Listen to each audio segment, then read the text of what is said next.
बिस्मिल्लाहिर्रहमानिर्रहीम। BST tree के आपके पास रिकॉर्डिंग सीरीज़ का थर्ड लेक्चर है। हम थोड़ा सा प्रीवियस कॉन्सेप्ट्स को रिवाइज करके और आज हम प्योरली बात करेंगे एडीटी की इम्प्लीमेंटेशन के ऊपर। और इस सीरीज़ के कई रिकॉर्डिंग्स इंशाल्लाह मैं वन बाय वन अपलोड करूँगा, जिसमें हम डेटा स्ट्रक्चर्स के कॉन्सेप्ट्स बीएसटी के और उसके इम्प्लीमेंटेशन पॉइंट ऑफ व्यू से आपको क्या क्या बातें मालूम होनी चाहिए इन सी प्लस प्लस, ये सारी इंशाल्लाह हम डिटेल के साथ डिस्कस करेंगे। हमने ट्री के बारे में जैसे पढ़ा कि एक हायरार्किकल डेटा स्ट्रक्चर है, हम सिंपली उन बातों को ज़रा सा रिवाइज कर रहे हैं, जिसमें आपके पास डेटा फॉर्म हो स्टोर होता है in the form of nodes और उन नोड्स को कनेक्ट किया जाता है यूजिंग एजेस। ऑफ कोर्स ये आपका पहला first non linear data structure है जो आप स्टडी कर रहे हैं, और ये एफिशिएंट है सर्चिंग के लिए, सॉर्टिंग के लिए। इस तरह के ऑपरेशंस जो हैं इसमें काफ़ी आसानी से और काफ़ी कम कॉस्ट पे किए जा सकते हैं। हर ट्री को आप ग्राफ कह सकते हैं, लेकिन हर ग्राफ को आप ट्री नहीं कह सकते, और उसकी रीज़न क्या है? उसकी रीज़न है साइकिल्स। ग्राफ में आपके पास साइकिल्स होंगे, या इन अदर वर्ड्स एक नोड पर जाने के एक से ज़्यादा एजेस या एक से ज़्यादा रास्ते मौजूद होंगे, जबकि ट्री आपके पास हर नोड पर जाने का एक ही रास्ता होगा, उसमें साइकिल्स आपके पास मौजूद नहीं होंगे। कुछ की टर्मिनोलॉजीज़ को हम यहाँ पर रिवाइज़ कर लें। नोड, आपको सर्कल के अंदर ये जो सर्कल्स बनी नजर आ रही है, इनको नोड्स या वर्टिसेस कहा जाता है। हर एलिमेंट जो है ट्री का वो नोड कहलाता है। नोड्स की फॉर्म में आप डेटा को स्टोर करते हैं, ठीक है। हायरार्की है इनके बीच में, और इनके बीच में किसी रिलेशन की बेस पर एक नोड को दूसरे नोड से कनेक्ट किया गया है, और वो रिलेशन यहाँ पर आपको एज की फॉर्म में नजर आ रही है। आगे प्रोग्रामिंग में इंशाल्लाह पॉइंटर्स की मदद से हम देखेंगे कि हम इस रिलेशन को कैसे मेंटेन करते हैं। जो ट्री की स्टार्टिंग नोड है, top most node, that is called the root node. Real life के ऑपोजिट प्रोग्रामिंग में आपका जो ट्री है वो अपसाइड डाउन होता है, उसकी रूट टॉप पे होती है, और उसके लीव्स जो हैं, वो जो उसकी ब्रांचेज हैं वो नीचे की तरफ ग्रो करती हैं, और उसके लीव्स जो आखिरी जो उसकी ब्रांचेज पे जो जो आपके पास बिल्कुल लास्ट नोड्स हैं, वो बिल्कुल उसके बॉटम की तरफ होती हैं, ठीक है। अच्छा, एजेस जो है, एक लाइन या ब्रांच जो दो नोड्स को कनेक्ट करे, that is called an edge. Parent and child के बारे में हमने ये रिलेशनशिप पढ़ चुका। ऊपर की जो नोड होती है वो पेरेंट होती है, और नीचे वाली नोड्स जो होती हैं वो चिल्ड्रन कहलाती हैं। रूट नोड का पेरेंट नहीं होता, लेकिन ये टर्मिनोलॉजी की जाती है बाज़ औक़ात रूट नोड को अपना ही पेरेंट कंसिडर किया जाता है इम्प्लीमेंटेशन पॉइंट ऑफ व्यू से। इसके एक एग्जांपल, लाइनक्स में जब आप डायरेक्टरी स्ट्रक्चर क्रिएट करते हैं, तो आपने देखा होगा कि बाज़ औक़ात आप CD space dot dot forward slash की या फॉरवर्ड स्लैश की कमांड आप देते जाएँ, तो वो तमाम डायरेक्टरी से होता हुआ जब वो पेरेंट डायरेक्टरी में पहुँचता है, तो वो रूट डायरेक्टरी होती है, जो होम डायरेक्टरी जिसको आमतौर पे हम कहते हैं, जो बिल्कुल टॉप मोस्ट की जो आपकी डायरेक्टरी होती है, उस पे अगर आप सीडी स्पेस फॉरवर्ड स्लैश दोबारा करें, तो वो उसी रूट डायरेक्टरी के अंदर दोबारा आपको ले आता है, ठीक है। समटाइम्स फॉर सब कुछ प्रॉब्लम्स की इम्प्लीमेंटेशन के लिए रूट को अपना ही पेरेंट भी समझाता है। इसके अलावा आप देख रहे हैं 2 जो है पेरेंट है 5 का, 5 जो वो चाइल्ड है 2 का। आपके पास जो 3 नोड है, this is child of 1 and it has got 2 children 6 and 7। 3 जो है वो पेरेंट है नोड 6 का और नोड 7 का। अच्छा, सिबलिंग्स, नोड्स जिनके पेरेंट्स सेम हो, जैसे 2 3 4 सिबलिंग्स हैं, 6 और 7 सिबलिंग्स हैं, लेकिन 5 6 को आप सिबलिंग नहीं कह सकते, इसलिए कि 5 6 के पेरेंट्स जो हैं वो आपके पास डिफरेंट हैं। लीफ नोड्स या एक्सटीरियर नोड्स या external nodes, these are nodes with no children. जो आपके ट्री में बिल्कुल लास्ट नोड्स होती हैं, दोज आर कॉल्ड लीव्स, और exterior nodes are external nodes. Internal nodes या इंटीरियर नोड्स जिनके चिल्ड्रन मौजूद हों, उनको इंटरनल नोड्स भी कहा जाता है, इंटीरियर नोड भी कहा जाता है। किसी भी नोड की डिग्री कैसे मालूम की जाती है? Bye counting it's number of children. जिस नोड के जितने चिल्ड्रन होंगे वही उसकी डिग्री होगी। फॉर एग्जांपल 1 की डिग्री आपको नजर आ रही है यहाँ पे 3, इसके 3 चिल्ड्रन है, 2 3 एंड 4।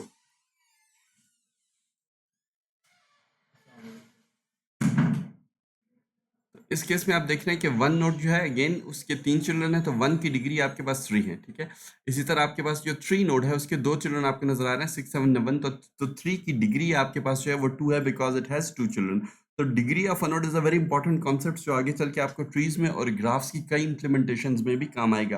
रियल लाइफ सिनेरियोज होते हैं जहां आप पूरे पूरे सिटीज के और आप पूरे पूरे कंट्रीज के मैप्स को आप ग्राफ्स में ट्रांसलेट करते हैं, और उसमें आप शॉर्टेस्ट रूट फाइंड करते हैं, या आप किसी नेटवर्क के इन्वायरमेंट में कि मुख्तलिफ जगहों से डेटा आ रहा है, तो एक डेटा पैकेट के लिए जाने के लिए बेहतरीन रास्ता कौन सा है, तो या कहाँ पे कंजेशन नेटवर्क में क्रिएट हो रही है, तो इन जगहों में आपको कभी कभार नोड की डिग्री जो है वो कैलकुलेट करना पड़ती है। अच्छा, the depth of a node, distance from a node to root node. देखें, डेप्थ, जब भी आप डेप्थ की बात करते हैं गहराई की, तो गहराई की के लिए आप याद रखें जहन में कि आप रूट रूट की तरफ देखते हैं। तो अगर आपने किसी नोड की डेप्थ कैलकुलेट करनी है, तो आप उस नोड से रूट नोड का डिस्टेंस कैलकुलेट करेंगे। ये बहुत बड़ा इंपॉर्टेंट सिंपल सा कॉन्सेप्ट है, इसको जहन में रखिए। जैसे ये 1 नोड है, रूट नोड है, तो इसकी डेप्थ 0 है। ये 2 है, 2 3 4, इन तीनों का डिस्टेंस जो है आप देख रहे हैं रूट नोड से 1 है, तो इनकी डेप्थ 1 कही जाएगी। 2 उससे 1 पे जाने के लिए बीच में एक एज आ रही है, आप एक एज को काउंट करें। इसी तरह 3 से जाने के लिए एक एज जा रही है, इसी तरह 4 से जाने के लिए एक एज जा रही है।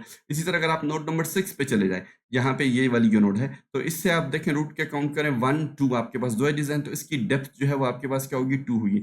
Distance of a node to root node या distance from a node to root node is said to be depth of a node. Height of a node is a different concept. देखिए जब आपने height की तरफ देखना हो तो आप लीव्स की तरफ जाते हैं, उसके tree how tall the tree is, आप उसके लीव्स की तरफ देखते हैं कि उसका लीव कितनी दूर है नोड से, यानी distance from a node to leaf node is called the height of a node.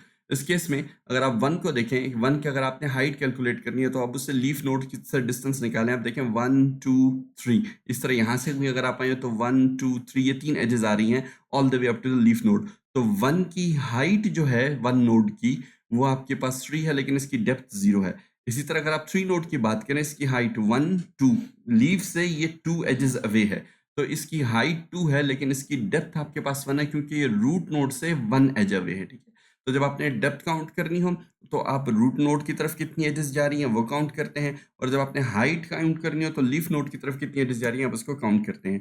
Height of the tree जो है वो जो लॉन्गेस्ट पाथ होता है from the root node to the leaf, उसको ट्री की हाइट कहा जाता है। इस केस में आप नजर आ रहे हैं आपको किसकी हाइट 3 है, जो लॉन्गेस्ट पाथ जो है वो आपके पास 3 एजेस पे कंसिस्ट करता है, starting from the root all the way up to the leaf. और डेप्थ ये सिर्फ पर्सपेक्टिव की बात है, डेप्थ जो आप रूट नोड से लीव्स की तरफ काउंट करते हैं, हाइट सॉरी, और जो आपके डेप्थ है वो आप लीफ नोड से रूट नोड की तरफ नंबर ऑफ एजेस को काउंट काउंट करते हैं। इस केस में आपके पास डेप्थ और हाइट जो अगर कैलकुलेट करें तो आपके पास सेम ही आ रही है। Degree of a tree, the maximum number of children any node in the tree has. किसी भी वो वाली नोड, कोई एक ऐसी नोड आपके ट्री में जिसके सबसे ज्यादा चिल्ड्रन हो, उसकी जो डिग्री होगी वही डिग्री पूरे ट्री की डिग्री कहलाएगी। इस केस में इस ट्री की डिग्री 3 है क्योंकि सबसे ज़्यादा चिल्ड्रन वाली नोड इसमें नोड 1 है जो कि रूट नोड है, जिसमें डेटा वैल्यू आपके पास 1 स्टोर है। बाकी नोड्स जो हैं जितनी भी हैं उनकी डिग्री 3 से कम है, तो इस ट्री की डिग्री की जब आप बात करेंगे तो इस ट्री की डिग्री आपके पास 3 है। ये कुछ बेसिक टर्मिनोलॉजीज कॉन्सेप्ट्स हैं, और भी बहुत सारी बातें हैं, लेकिन कम से कम ये आपके जहन में होनी चाहिए। टाइप्स ऑफ ट्रीज पर जल्दी से हम बात कर लें। जनरल ट्री वो होता है जिसमें आपके पास जो है नंबर ऑफ चिल्ड्रंस पर कोई रिस्ट्रिक्शन नहीं होती, ठीक। आप इस फिगर को देखिए, यहाँ पे नोड बी जो है इसके 3 children, this can be called a general tree क्योंकि आपके पास 2 से ज़्यादा चिल्ड्रन हैं। हमारा फोकस मेनली बाइनरी ट्री पर होगा, लेकिन चूंकि बाइनरी ट्री पर जाने से पहले हमें जनरल ट्री का थोड़ा सा अंदाजा होना चाहिए, तो हम उसको दोबारा से रिवाइज कर रहे हैं। यहाँ पे चिल्ड्रन नोड कौन सी हैं, आपका सब ट्री का कॉन्सेप्ट क्या है जो हम पहले पढ़ चुके हैं, पेरेंट नोड है, सिबलिंग्स हैं, एज है, लीफ नोड है। ये इस फिगर में सारी चीज़ें आपको दिखाई हैं, आप पॉज करके थोड़ी देर से इन चीज़ों को देख लें कि ये कॉन्सेप्ट यहाँ पर क्या कहते हैं। बाइनरी ट्री जो है आपके पास हर नोड के या आपके आपके पास एट मोस्ट ज़्यादा से ज़्यादा 2 चिल्ड्रन होंगे, ऐसे ट्री को बाइनरी ट्री कहा जाता है। इस केस में आप देखिए node A B C D E आपके पास जो है हर नोड के या 0 चिल्ड्रन है, या 1 है, या 2 चिल्ड्रन है। तो जैसे ई का एक ही चाइल्ड है, वाई आई सॉरी डी का एक ही चाइल्ड है आपके पास, एच एफ का एक ही चाइल्ड है आपके पास, जे। और लेवल्स आपको हर नोड किस लेवल पर मौजूद है वो लेवल भी आपको बताया जा रहा है, और हाइट आपको बताई जा रही है। देखिए आप रूट नोड से स्टार्ट करते हैं नीचे तक आएंगे, जो आपकी लीव्स तक हैं, जो लॉन्गेस्ट ब्रांच है वो आपकी हाइट कैलकुलेट करके देगी इस ट्री की। कुछ और बात इस रिलेटेड हम पहले पढ़ चुके हैं, जो फार्मूलाज वगैरह हमने पढ़े थे वो पिछले वाली रिकॉर्डिंग में भी मौजूद है, उसको भी अगर आप देखना चाहें एक नज़र तो देख सकते हैं।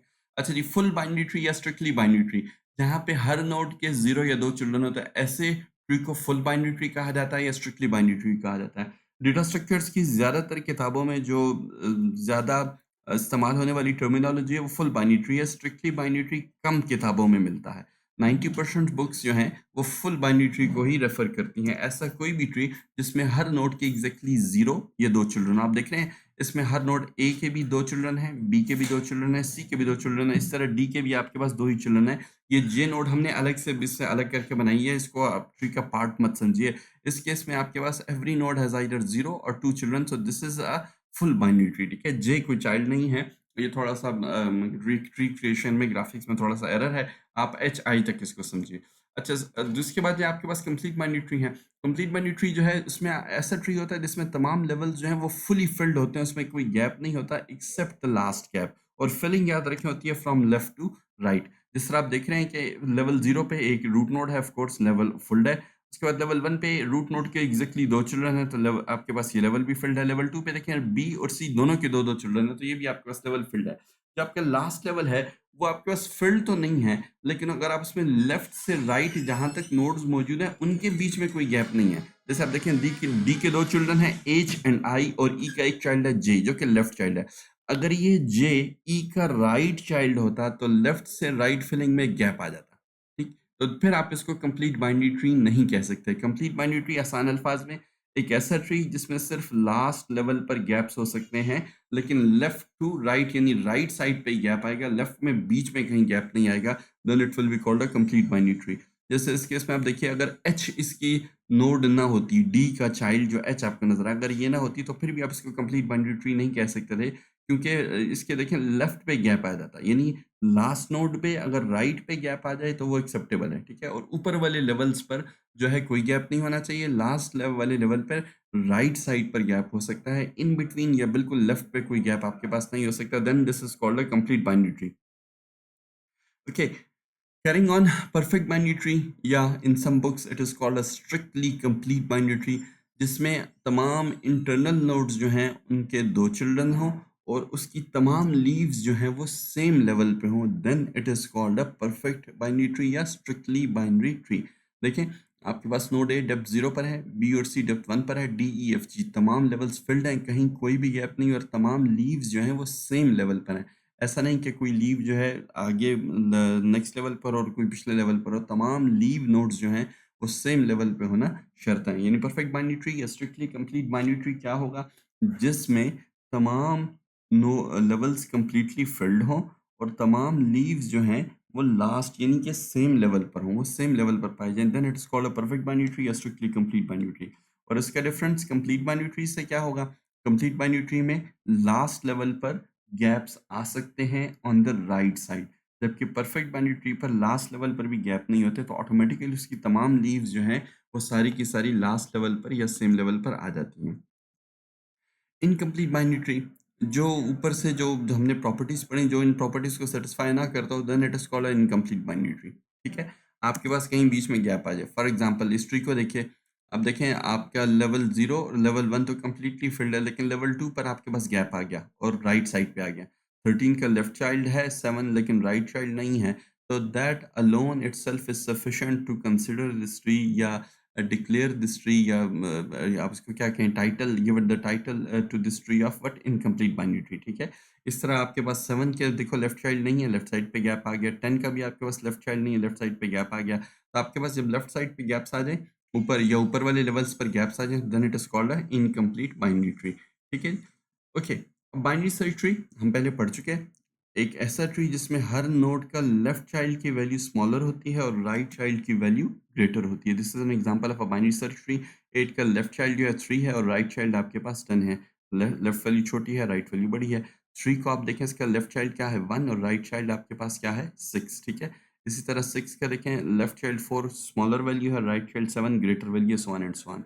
ये आपके पास बाइनरी सर्च ट्री की प्रॉपर्टी पूरी करता है, जिसमें हर नोड का left child is a smaller value and right child is a greater value, लेकिन उसका मौजूद होना ज़रूरी नहीं है। जैसे आप देख रहे हैं 10 का लेफ्ट चाइल्ड नहीं है, ठीक है, 14 का राइट चाइल्ड आपके पास नहीं है, तो जब आपके पास बीच में गैप आ जाए तो आप उसको इनकम्प्लीट बाइनरी ट्री भी कहेंगे, लेकिन this is a binary search tree. ठीक है, it is an incomplete binary search tree, आप इसको कह सकते हैं। फिर आगे चल के हमें खास तरह के ट्री पढ़ेंगे which will be called an AVL tree. Self balancing binary search trees होते हैं, उसमें आप हर नोड का एक बैलेंस कैलकुलेट करते हैं, और वो कैसे कैलकुलेट करते हैं, height of the left sub tree minus height of the right sub tree, और जो आंसर आए वो आपके पास तीन एक्सेप्टेबल वैल्यूज हो सकते हैं, या 0 या 1 या -1। अगर इसके अलावा कोई वैल्यू आ रही है तो फिर आप अपने ट्री को बैलेंस करते हैं। This is called N AVL tree. ये इंशाल्लाह इसकी बैलेंसिंग हम बाद में डिटेल से पढ़ेंगे। इसके 100 टॉप पे आप देखें रूट नोड है, उसका लेफ्ट ट्री जो विच इज रूटेड एट 50, इसका लेफ्ट सब ट्री की मैं बात कर रहा हूँ। एक्सक्यूज मी,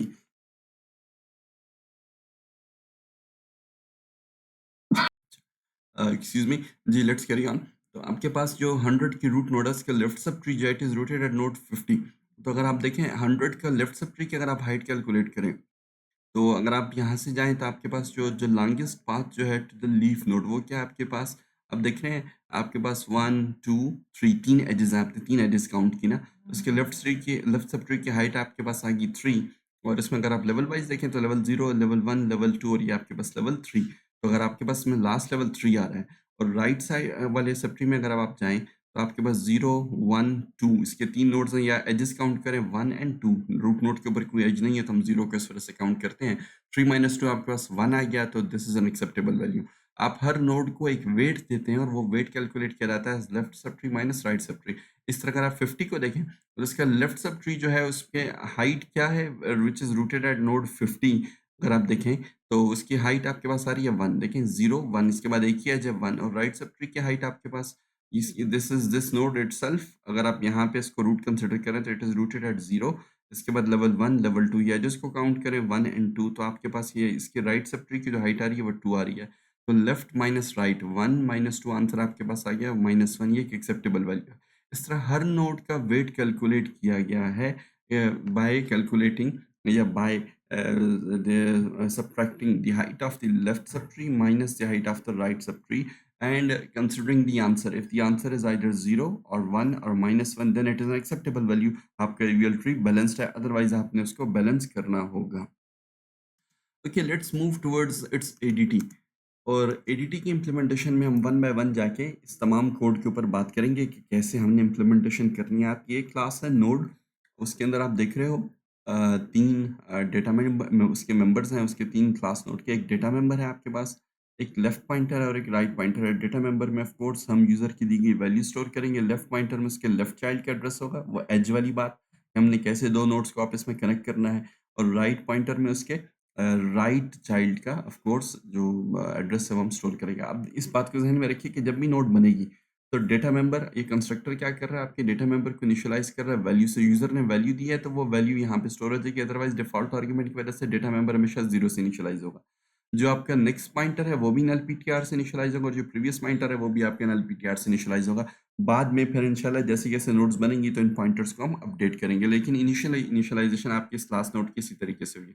बीएसटी की क्लास है, इसमें बहुत सारे फंक्शंस हैं। इन ऑपरेशंस को वन बाय वन करके हम इंशाल्लाह कोडिंग के अंदर जाकर देखेंगे कि किस तरीके से ये काम करते हैं। Okay, let me take you towards the BST class inside the code blocks. और मैं कोशिश ये करूंगा कि डिबग करके एक एक फंक्शन को मैं आपको एक्सप्लेन करूं कि वो किस तरीके से काम कर रहा है, कोड कैसे लिखा गया, उसमें क्या क्या बातें हैं। टॉप पे कुछ हेडर फाइल्स हैं, जैसे जैसे जहाँ जहाँ जिस हेडर फाइल का यूज आएगा उसको इंशाल्लाह हम साथ साथ जो है डिस्कस करेंगे। टॉप पे आप देखिए तकरीबन मैंने 19 कॉन्स्टेंट्स यहाँ पे डिफाइन किया है, और each constant is representing an operation being performed on our BST. आपके पास पहला कांस्टेंट जो है इंसर्ट के नाम से, और कांस्टेंट बाय कन्वेंशन हम सी प्लस प्लस में कैपिटल लेटर्स में डिफाइन करते हैं, तो इस वजह से तमाम कैपिटल लेटर्स में ही मैंने यहाँ पे कांस्टेंट डिफाइन किया है। It's a convention, not a rule, keep in mind. Insert की वैल्यू हमने 1 दी है, और अगर यूज़र इंसर्शन करना चाहे तो वो कैसे करेगा। पहले हम इंसर्शन को इंशाल्लाह आज की वीडियो रिकॉर्डिंग में एक्सप्लेन करेंगे, नेक्स्ट में हम deletion, search, minimum, maximum, so on and so on करके इस सीरीज में इन तमाम को देखेंगे। ओके, नोड वाली क्लास जो भी मैंने आपको स्लाइड पे भी दिखा यहाँ पे मौजूद है। उसके बाद बीएसटी नामी एक क्लास है, और बीएसटी नामी क्लास के अंदर आप देखें प्राइवेट सेक्शन के अंदर मैंने रूट का मेंबर बनाया हुआ है। ठीक है, उस रूट एड्रेस को मैं प्राइवेट रखना चाहता हूँ। फिर इसके बहुत सारे जितने भी जो आपके ऊपर 18 ऑपरेशंस हैं उनके परफॉर्म करने के लिए फंक्शंस हैं। आप ज़्यादातर फंक्शंस जो हैं वो प्राइवेट सेक्शन में ही लिखे गए हैं। ठीक है, और कुछ फंक्शंस आपके पास पब्लिक सेक्शन में लिखे गए हैं। वो फंक्शंस जिनको इस्तेमाल करने के लिए मुझे रूट एड्रेस की ज़रूरत पड़ रही है मेन में, तो उसके लिए पब्लिक रैपर्स मैंने डिफाइन किए हैं। वो रैपर्स में इंशाल्लाह बीच में जैसे हमने क्लास में डिस्कस किया, मैं यहाँ पे दोबारा थोड़ा सा उसको एक्सप्लेन कर दूंगा। बहुत सिंपल सा कॉन्सेप्ट है, उस पर भी हम आ जाएंगे। आपका मेन फंक्शन आप देखो, बीएसटी क्लास का आप ऑब्जेक्ट बनाएंगे ट्री।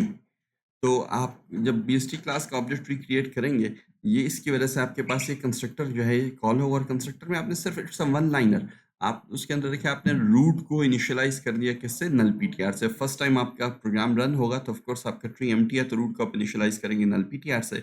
उसके बाद कुछ वेरिएबल्स हैं जो आगे चल के हम देखेंगे। इसमें से इंपॉर्टेंट वेरिएबल इज चॉइस, जो यूजर से चॉइस लेगा हमारे मेन्यू की बेस पर।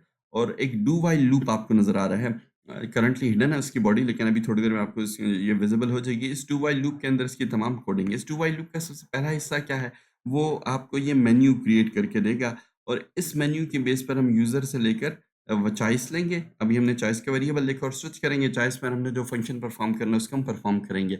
अब इसमें कैसे काम होगा, इन कामों को समझने के लिए हम इसको डिबग करके, और इस डिबगिंग के थ्रू हम इसके थ्रू कोड में जाएंगे। ठीक है, अच्छा, let me put a break point over here because we want to perform debugging, क्योंकि हमने डिबगिंग पे काम करना है, तो इस वजह से हम यहाँ पे ब्रेक पॉइंट डाल रहे हैं और अब वन बाय वन अभी हम इसको देखेंगे। अच्छा, अब हमारा टारगेट क्या है?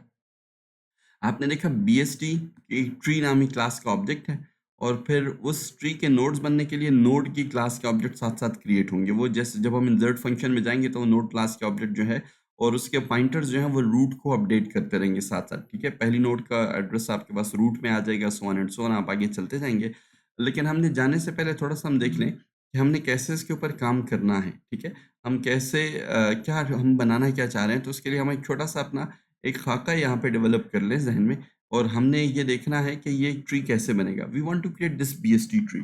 ये बाइनरी सर्च ट्री आप देख रहे हैं, इसके रूट पे 10 है, इसका left child 5 is a smaller value और right child 17 is a greater value.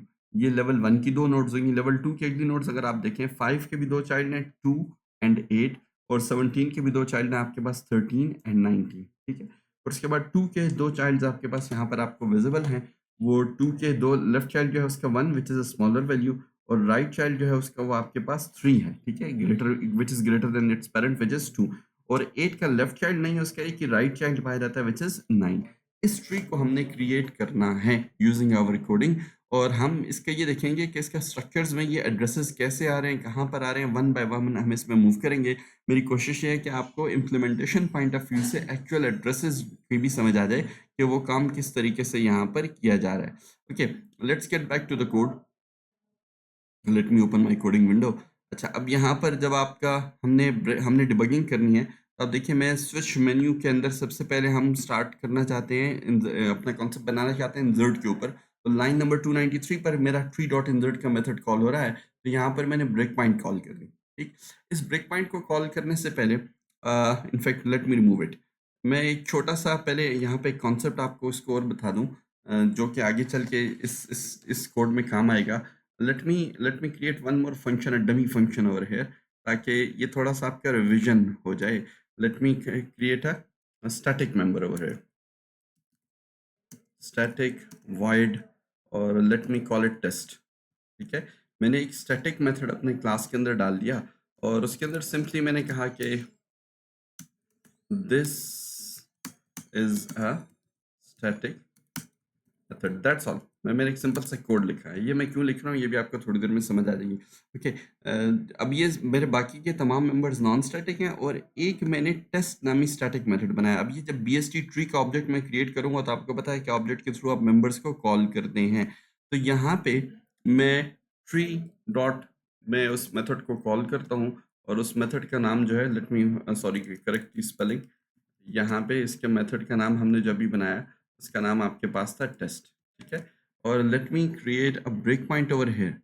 यहाँ पर जाकर हम रुकना चाहते हैं, तो यहाँ पर मैंने ब्रेक पॉइंट डाल दिया। Okay, let's start debugging. जब मैं डिबगिंग शुरू कर रहा हूँ तो डिबग करते हुए आपका जब प्रोग्राम चलेगा तो थोड़ी देर में भी आपको इसको आउटपुट नज़र आ जाएगा। पर्सपेक्टिव चेंज का आपको मैसेज आ गया। ये से आपको मैंने ये ऊपर आपको दो विंडोज़ मेक श्योर कि आपकी विजिबल हों। ठीक है, एक आपकी कॉल स्टैक की विंडो हो और दूसरी आपकी वॉचेस की विंडो हो। मेक श्योर करना है आपको कि दोनों आपको विजिबल हैं।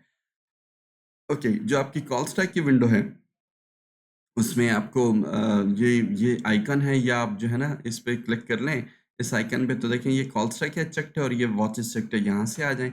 या आपके पास जो है ये व्यू में भी आपके पास जो है ऑप्शंस अवेलेबल होती हैं कि आपने कौन कौन सी विंडोज़ को शो करना है, डिस्प्ले करना है।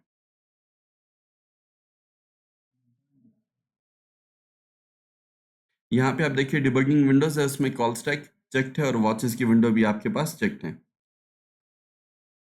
तो मेक श्योर करें कि आपके पास ये दोनों वॉचेस और कॉल स्टैक की विंडोज़ जो हैं वो आपके पास विजिबल हों। अच्छा, अब मैं इसकी डिबगिंग जो टूल बार है वहाँ से मैंने आपसे डिबगिंग यहाँ से स्टार्ट की थी, आपको नज़र आ रहा है डिबग मैं इसको ऑलरेडी कर चुका हूँ। तो आपको पहला ये मेन्यू विजिबल हो गया। इस मेन्यू में आपको तमाम ऑपरेशन नज़र आ रहे हैं जो यूज़र ने परफॉर्म करने हैं, और आपका जो वो it is waiting for choice, enter your choice. इस मेन्यू के बिल्कुल शुरू में आप देखें ये सी इन चॉइस में यहाँ पे रुका हुआ है 289 नंबर लाइन पे। 290 रन होगी, 291 और 292 पे जब ये पहुंचेगा तो यहाँ ब्रेक पॉइंट की वजह से ये डिबगिंग मोड में आ जाएगा, आपका प्रोग्राम चलना यहाँ पे बंद हो जाएगा। आपके नेक्स्ट ऑपरेशन के लिए फिर हम इसको स्टेप बाय स्टेप जो है एक एक लाइन इंस्ट्रक्शन में इंस्ट्रक्शन एग्जीक्यूट करके देखेंगे और इस कॉन्सेप्ट को हम इंशाल्लाह फर्दर क्लियर करेंगे। जी, हमने फर्स्ट स्टार्ट करना है निदर्शन से। तो इंसर्शन के लिए मैंने 1 की चॉइस से दी और फर्स्ट वैल्यू जो आपकी जो आप इंसर्ट करना चाह रहे थे वो आपके पास 10 है, लेकिन अभी आपने वैल्यू नहीं देनी। जब आपने चॉइस दे दी तो देखें वो स्विच में उसने चॉइस को चेक किया, चूंकि इंसर्ट की वैल्यू 1 थी तो केस इंसर्ट आपका हिट हो गया और 292.9 पे आप देख रहे हैं वो एक येलो टर्टल जो मैंने आपको क्लास में एक्सप्लेन किया था वो आपको नजर आ रहा है खड़ा हुआ। येलो टर्टल जिस लाइन पे खड़ा हुआ, it means this line will be executed next. ये अभी एग्जीक्यूट हुई नहीं। इसका आपको प्रूफ ये है कि कंसोल आप देख रहे हैं, कंसोल करंटली आपका एम्प्टी है। कंसोल पे आप देखें आपको वो आउटपुट नजर नहीं आ रहा है। कौन सा आउटपुट? जो कह रहा है कि cout enter value to insert. अब मैं स्टेप इनटू करके चलूंगा one by one. Step into के लिए ये आपका शॉर्टकट है, या अगर आप डिबग मेन्यू में चले जाएं तो स्टेप इनटू जो है शिफ्ट F7 मेरे विंडोज में इसका शॉर्टकट है। आप देख लें अगर आप मैक या लाइनक्स पर हैं तो अकॉर्डिंगली इसका शॉर्टकट वहां भी अवेलेबल होगा। आप शिफ्ट F7 प्रेस करें या स्टेप इनटू पे क्लिक करें तो आप मूव करेंगे इस लाइन से नेक्स्ट लाइन पर, और अब आपको यहाँ पे कंसोल पे लिखा हुआ नजर आ गया enter value to insert. Next line क्या है? आपने यूजर से वैल्यू लेनी है। यूजर से जब आप वैल्यू लेंगे तो देखिए स्टेप इनटू जब मैं करता हूँ 293 तो आपका टोटल डिसअपेयर हो गया। जब कभी आपने इनपुट लेना हो तो आपको पहले भी बताया था डिबगिंग पे कि ये उसकी जो है जो इंडिकेशन है, निशानी ये होगी कि आपका टोटल गायब हो जाएगा। This means you have to go to the console and provide the input. तो अभी आपने इनपुट, आपकी जो पहली नोड थी, अभी आपको मैंने थोड़ी देर पहले ट्री दिखाया था, वो हम वैल्यू इंसर्ट करना चाह रहे थे 10। मैंने यहाँ पे 10 टाइप कर दिया और मैं एंटर प्रेस करूंगा तो ये बैकएंड पे आप देखें आपका टोटल लाइन नंबर 294 पे दोबारा विजिबल हो गया। आपने इनपुट दे दिया तो अब आपकी नेक्स्ट लाइन जो है वो एग्जीक्यूट होगी। लाइन नंबर 294 पे हमने मेथड कॉल किया ट्री डॉट टेस्ट। अच्छा, अब यहाँ पे कॉल स्टैक को देखिएगा। कॉल स्टैक में देखिए आपके पास एक ही कॉल है मेन, और ये एक कॉल जो है अभी करंटली स्टैक पे पुश हुई है। क्यों? इसलिए कि मेन से एग्जीक्यूशन स्टार्ट होगी। अब जब ट्री डॉट टेस्ट है तो नया स्टैक फ्रेम पुश होगा जो कि ट्री डॉट टेस्ट के लिए होगा। अब जहां पर जब मैं स्टेप इनटू करता हूं तो आप देखिए अब मेरे पास आपके पास टेस्ट का मेथड जो है वो कॉल स्टैक फ्रेम पे पुश हो गया, जो रेड कलर की हाईलाइटेड लाइन है। और टेस्ट के आगे जो पैरेंथेसिस है वो बिल्कुल आपस में जो है एक दूसरे के साथ जुड़ी हैं, उनके आप में कोई पैरामीटर्स को नजर नहीं आ रहा है। यहाँ पे भी फंक्शन आर्ग्यूमेंट्स में लोकल्स में देखें कोई पैरामीटर वॉचेस में आपको नजर नहीं आ रहा, लेकिन यहाँ फंक्शन में देखें आपका ये कॉल बिल्कुल एम्प्टी है। इसके अंदर हमने सिंपली एक मेथड डिस्प्ले किया था। मैं स्टेप इनटू दोबारा करता हूँ। वो एक सॉरी सी आउट की स्टेटमेंट थी, और वो सी आउट की स्टेटमेंट क्या कर रही थी? वो आपको बता रही थी कि दिस इज स्टैटिक मेथड। तो यहाँ पे आप देखें this is a static method आपको कंसोल में नजर आ गया। Apologies for my typing mistake, this THIS की जगह मैंने TIS लिख दिया। वो फंक्शन एग्जीक्यूट करने के बाद बॉडी कंप्लीट हुई तो you are back to the main, और अब आपने ट्री डॉट इंसर्ट को कॉल किया है। अब आप जहन में रखें कि test was a static method, और इंसर्ट को जब मैं कॉल करूंगा तो insert is a non static method. अब यहाँ पे जब मैं स्टेप इनटू करता हूं तो मेरे पास कॉल स्टैक पे दोबारा एक नया फ्रेम पुश हो गया, और उसको आपको नजर आ रहा है दो पैरामीटर्स पास हो रहे हैं। ठीक है, अगर आप अपने कोडिंग में यहाँ पर हम देखें जहाँ पे हमने मेन पे ट्री डॉट इंसर्ट को कॉल किया है, let me take you back to the line number 295। तो आप देखो हम एक पैरामीटर पास कर रहे हैं विच इज वैल्यू, और वैल्यू हमने क्या दी थी? 10 की वैल्यू जो है वो हमने पास की थी।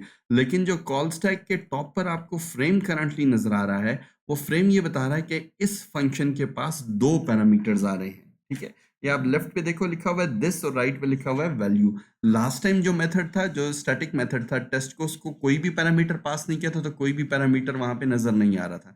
यहाँ आपने एक पास किया लेकिन नजर दो आ रहे हैं। इसकी वजह क्या है? इसकी वजह यह है कि आपके हर नॉन स्टैटिक मेंबर को बाय डिफॉल्ट ऑब्जेक्ट का एड्रेस पास होता है, और जो कि दिस पॉइंटर में स्टोर होता है। आप जब भी किसी नॉन स्टैटिक मेंबर को, नॉन स्टैटिक मेथड को कॉल करेंगे तो this pointer which is a pointer to the object, आपका ऑब्जेक्ट कौन सा है? आपने ट्री नामी एक ऑब्जेक्ट बनाया था, BST स्पेस ट्री। तो दिस एड्रेस 0x63FTF0 जिसके सामने लिखा हुआ है this is equal to this is actually the address of the object named tree जो आपने मेन की पहली लाइन पे बनाया था, और वैल्यू क्या है? 10। लेकिन ये दिस पॉइंटर किस केस में पास होगा? ये नॉन स्टैटिक मेंबर्स के केस में पास होगा। स्टैटिक मेंबर के केस में क्यों दिस पॉइंटर पास नहीं होता? इसलिए कि स्टैटिक मेंबर जो है वो आपके किसी ऑब्जेक्ट का मेंबर नहीं होता, किसी ऑब्जेक्ट का हिस्सा नहीं बनता। क्लास के अंदर डिफाइन तो किया जा सकता है, लेकिन स्टैटिक मेंबर जो है वो आपके क्लास के ऑब्जेक्ट का मेंबर्स नहीं बनते। Okay, this was all about static. ये दिस का पॉइंटर मेरा मकसद था कि आपको थोड़ा सा क्लियर कर दूं। Let me correct the code and start debugging of the insert method once again. Okay जी, I have removed the static method. अब मैं दोबारा वो सिर्फ आपको समझाने के लिए था। तो वंस अगेन आप देखें मैंने वैल्यू यूजर को वही 10 दे दी। आप जहन में रखें मैं ट्री डॉट इंसर्ट को कॉल करता हूँ। मेन फंक्शन से की लाइन नंबर 293 से हम जंप कर रहे हैं।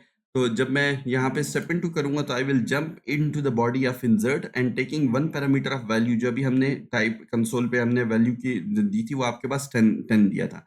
मैं स्टेप इनटू करता हूँ तो I will jump into the body of the insert. ये पब्लिक सेक्शन में मैंने लिखा हुआ इंसर्ट, इट्स अ रैपर। आप देख रहे हैं ये फंक्शन कुछ कर नहीं कर रहा, कोई खास चीज़, ये एक और इंसर्ट को कॉल कर रहा है। It's a type of function overloading. और उसकी वजह यह है कि मुझे इंसर्ट करने के लिए हमेशा रूट की वैल्यू चाहिए, और रूट जो है वो मेरा प्राइवेट मेंबर है।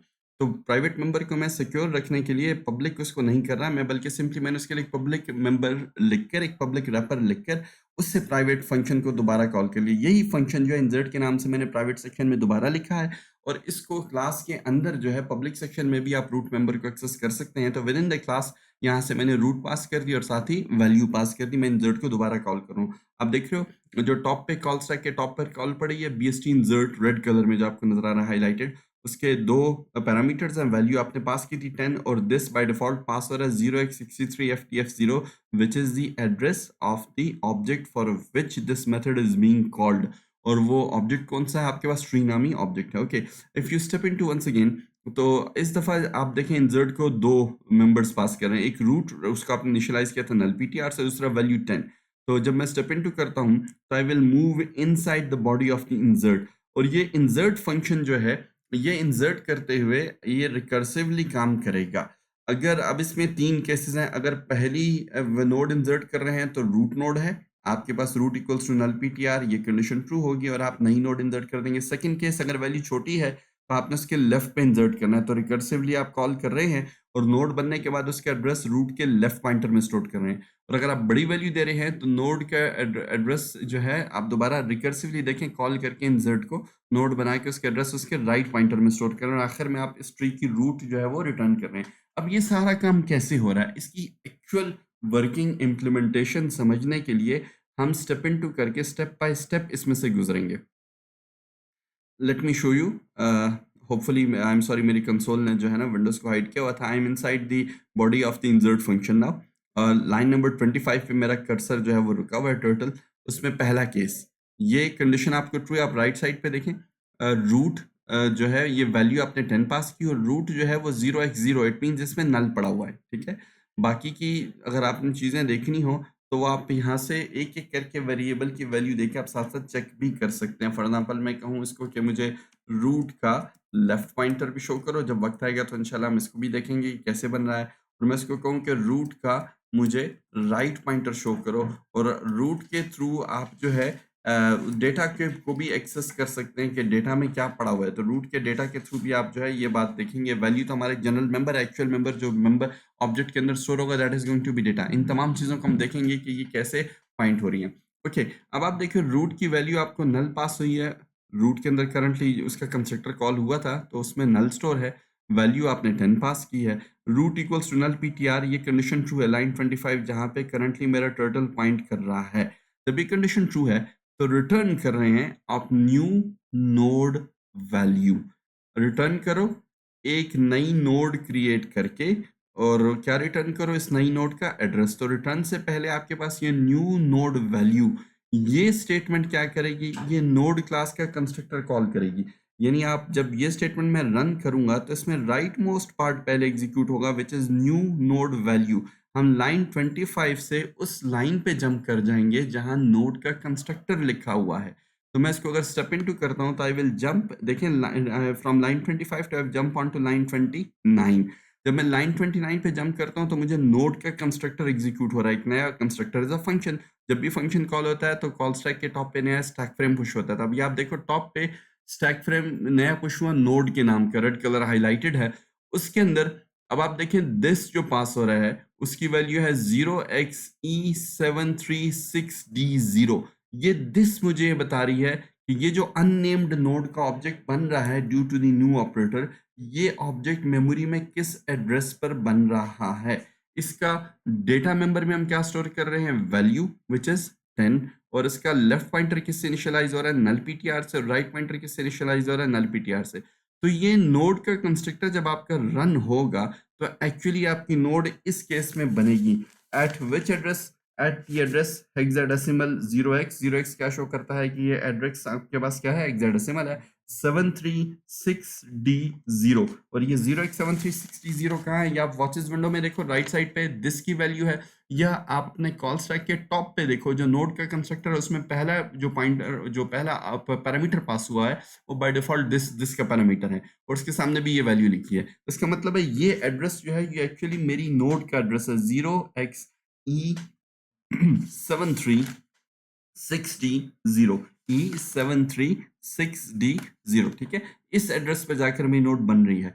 तो अब ये नोड जो बनी वैल्यू में डेटा 10 स्टोर हो गया और इस कंस्ट्रक्टर में आपको नीचे लिखा हुआ नजर आ रहा है कि लेफ्ट पॉइंटर में आप क्या स्टोर कर रहे हैं नल पीटीआर, राइट पॉइंटर में भी आप क्या स्टोर कर रहे हैं नल पीटीआर ठीक है। अच्छा let me show it to you. इसको हम साथ साथ ग्राफिकली क्रिएट भी करते हैं कि ग्राफिकली हमारे पास ये आपके पास कैसे बनेगा।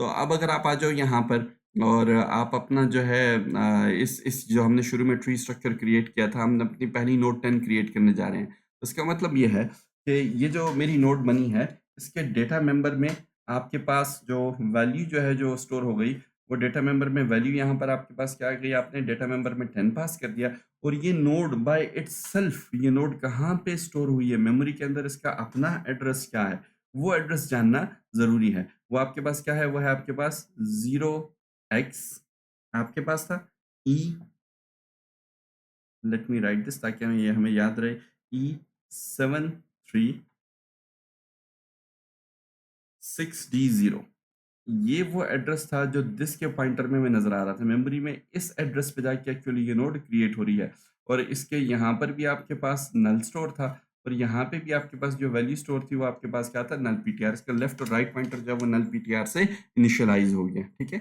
अब आपने ये नोड क्रिएट कर दी है, ये आपके ट्री की टॉप मोस्ट रूट नोड जो है वो क्रिएट हो गई है। इस रूट नोड से हम आगे चल के बाकी का ट्री हमने क्रिएट करना है और देखना है कि वो कैसे चलेगा, वो कैसे काम होगा। ओके लाइन नंबर 19 आपकी रन हो गई। उसके बाद ये देखें ये फंक्शन की बॉडी एम्प्टी है, आप इस फंक्शन से रिटर्न करें, रिटर्न होके कहाँ जाएंगे आप इसके कॉलर पर।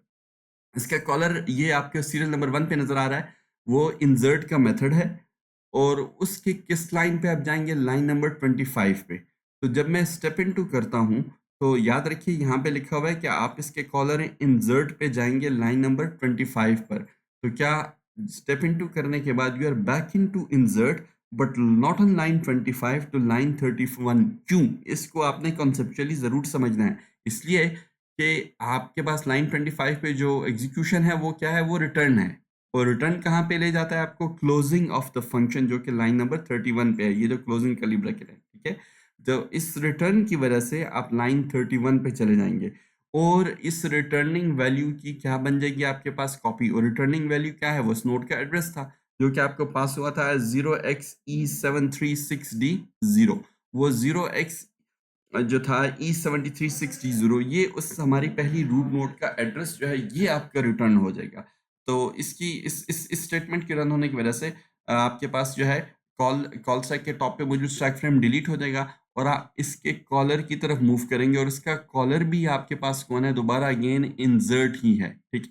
और वो आपके पास किस लाइन पर रन हुआ है, 169 पर। वो ओवरलोडेड इंसर्ट था जिसका एक पैरामीटर था जो इसके पब्लिक सेक्शन में लिखा हुआ है ठीक है।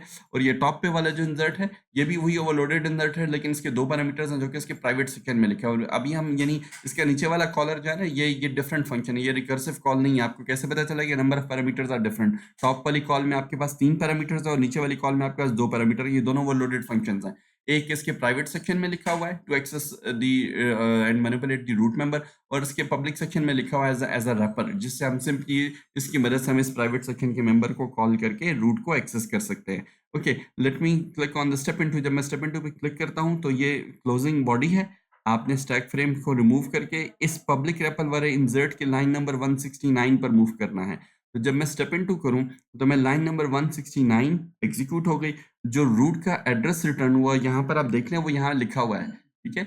0 ये तो आपके पास सॉरी ट्री का एड्रेस है, जो ट्री ऑब्जेक्ट का एड्रेस है जो हमने अलग से अपने पास नोट किया था, जो यहाँ पे हमने लिखा था अपने इस जनरल के इस नोटपैड के ऊपर, वो ये एड्रेस था 0xe736D0। ये E736D0 का जो एड्रेस है ये अब आपके पास रिटर्न हो गया है और ये रिटर्न होकर कहाँ पर जा रहा है, ये रिटर्न होकर अभी स्टोर हो जाएगा किसके अंदर, आपके पास रूट नामी पॉइंटर के अंदर ठीक है। तो यहाँ पे अगर आपने रूट की एग्जैक्ट वैल्यू भी चेक करनी हो तो यहाँ पे आप रूट का मेंबर लिखकर एंटर प्रेस कर रहे हैं तो यहाँ देखिए इसके अंदर वैल्यू आपके पास आ गई 0xe736d0 और this is actually an address pointing to what type of data, pointing to node type of data, जो कि आपके पास object of class node. Okay, so one line 170 closing of the function यानी closing curly bracket आ जाए तो इसका मतलब फंक्शन की एग्जीक्यूशन कंप्लीट हो गई और कॉल स्टैक के टॉप से मौजूद स्टैक फ्रेम को डिलीट करके आप उसके मेन प्रोग्राम की तरफ चल जाए और मेन प्रोग्राम आपका किस लाइन तक एग्जीक्यूट हो गया, लाइन नंबर 293 तक। जब आप स्टेप इनटू करते हैं तो you get back to main program, line number 293 पे वापस आ गए। अब आपके ट्री की एक नोड बन गई जो कि पहली रूट नोड थी। अब आप जिसके लेफ्ट राइट पॉइंटर में आपके पास जो है नल स्टोर है और उसके डेटा पार्ट में आपके पास 10 स्टोर है, जिसका अभी थोड़ी देर पहले मैंने आपको ग्राफिकल व्यू दिखाया था। Late me show it you again. अब दोबारा भी इसकी एक नजर देख लें।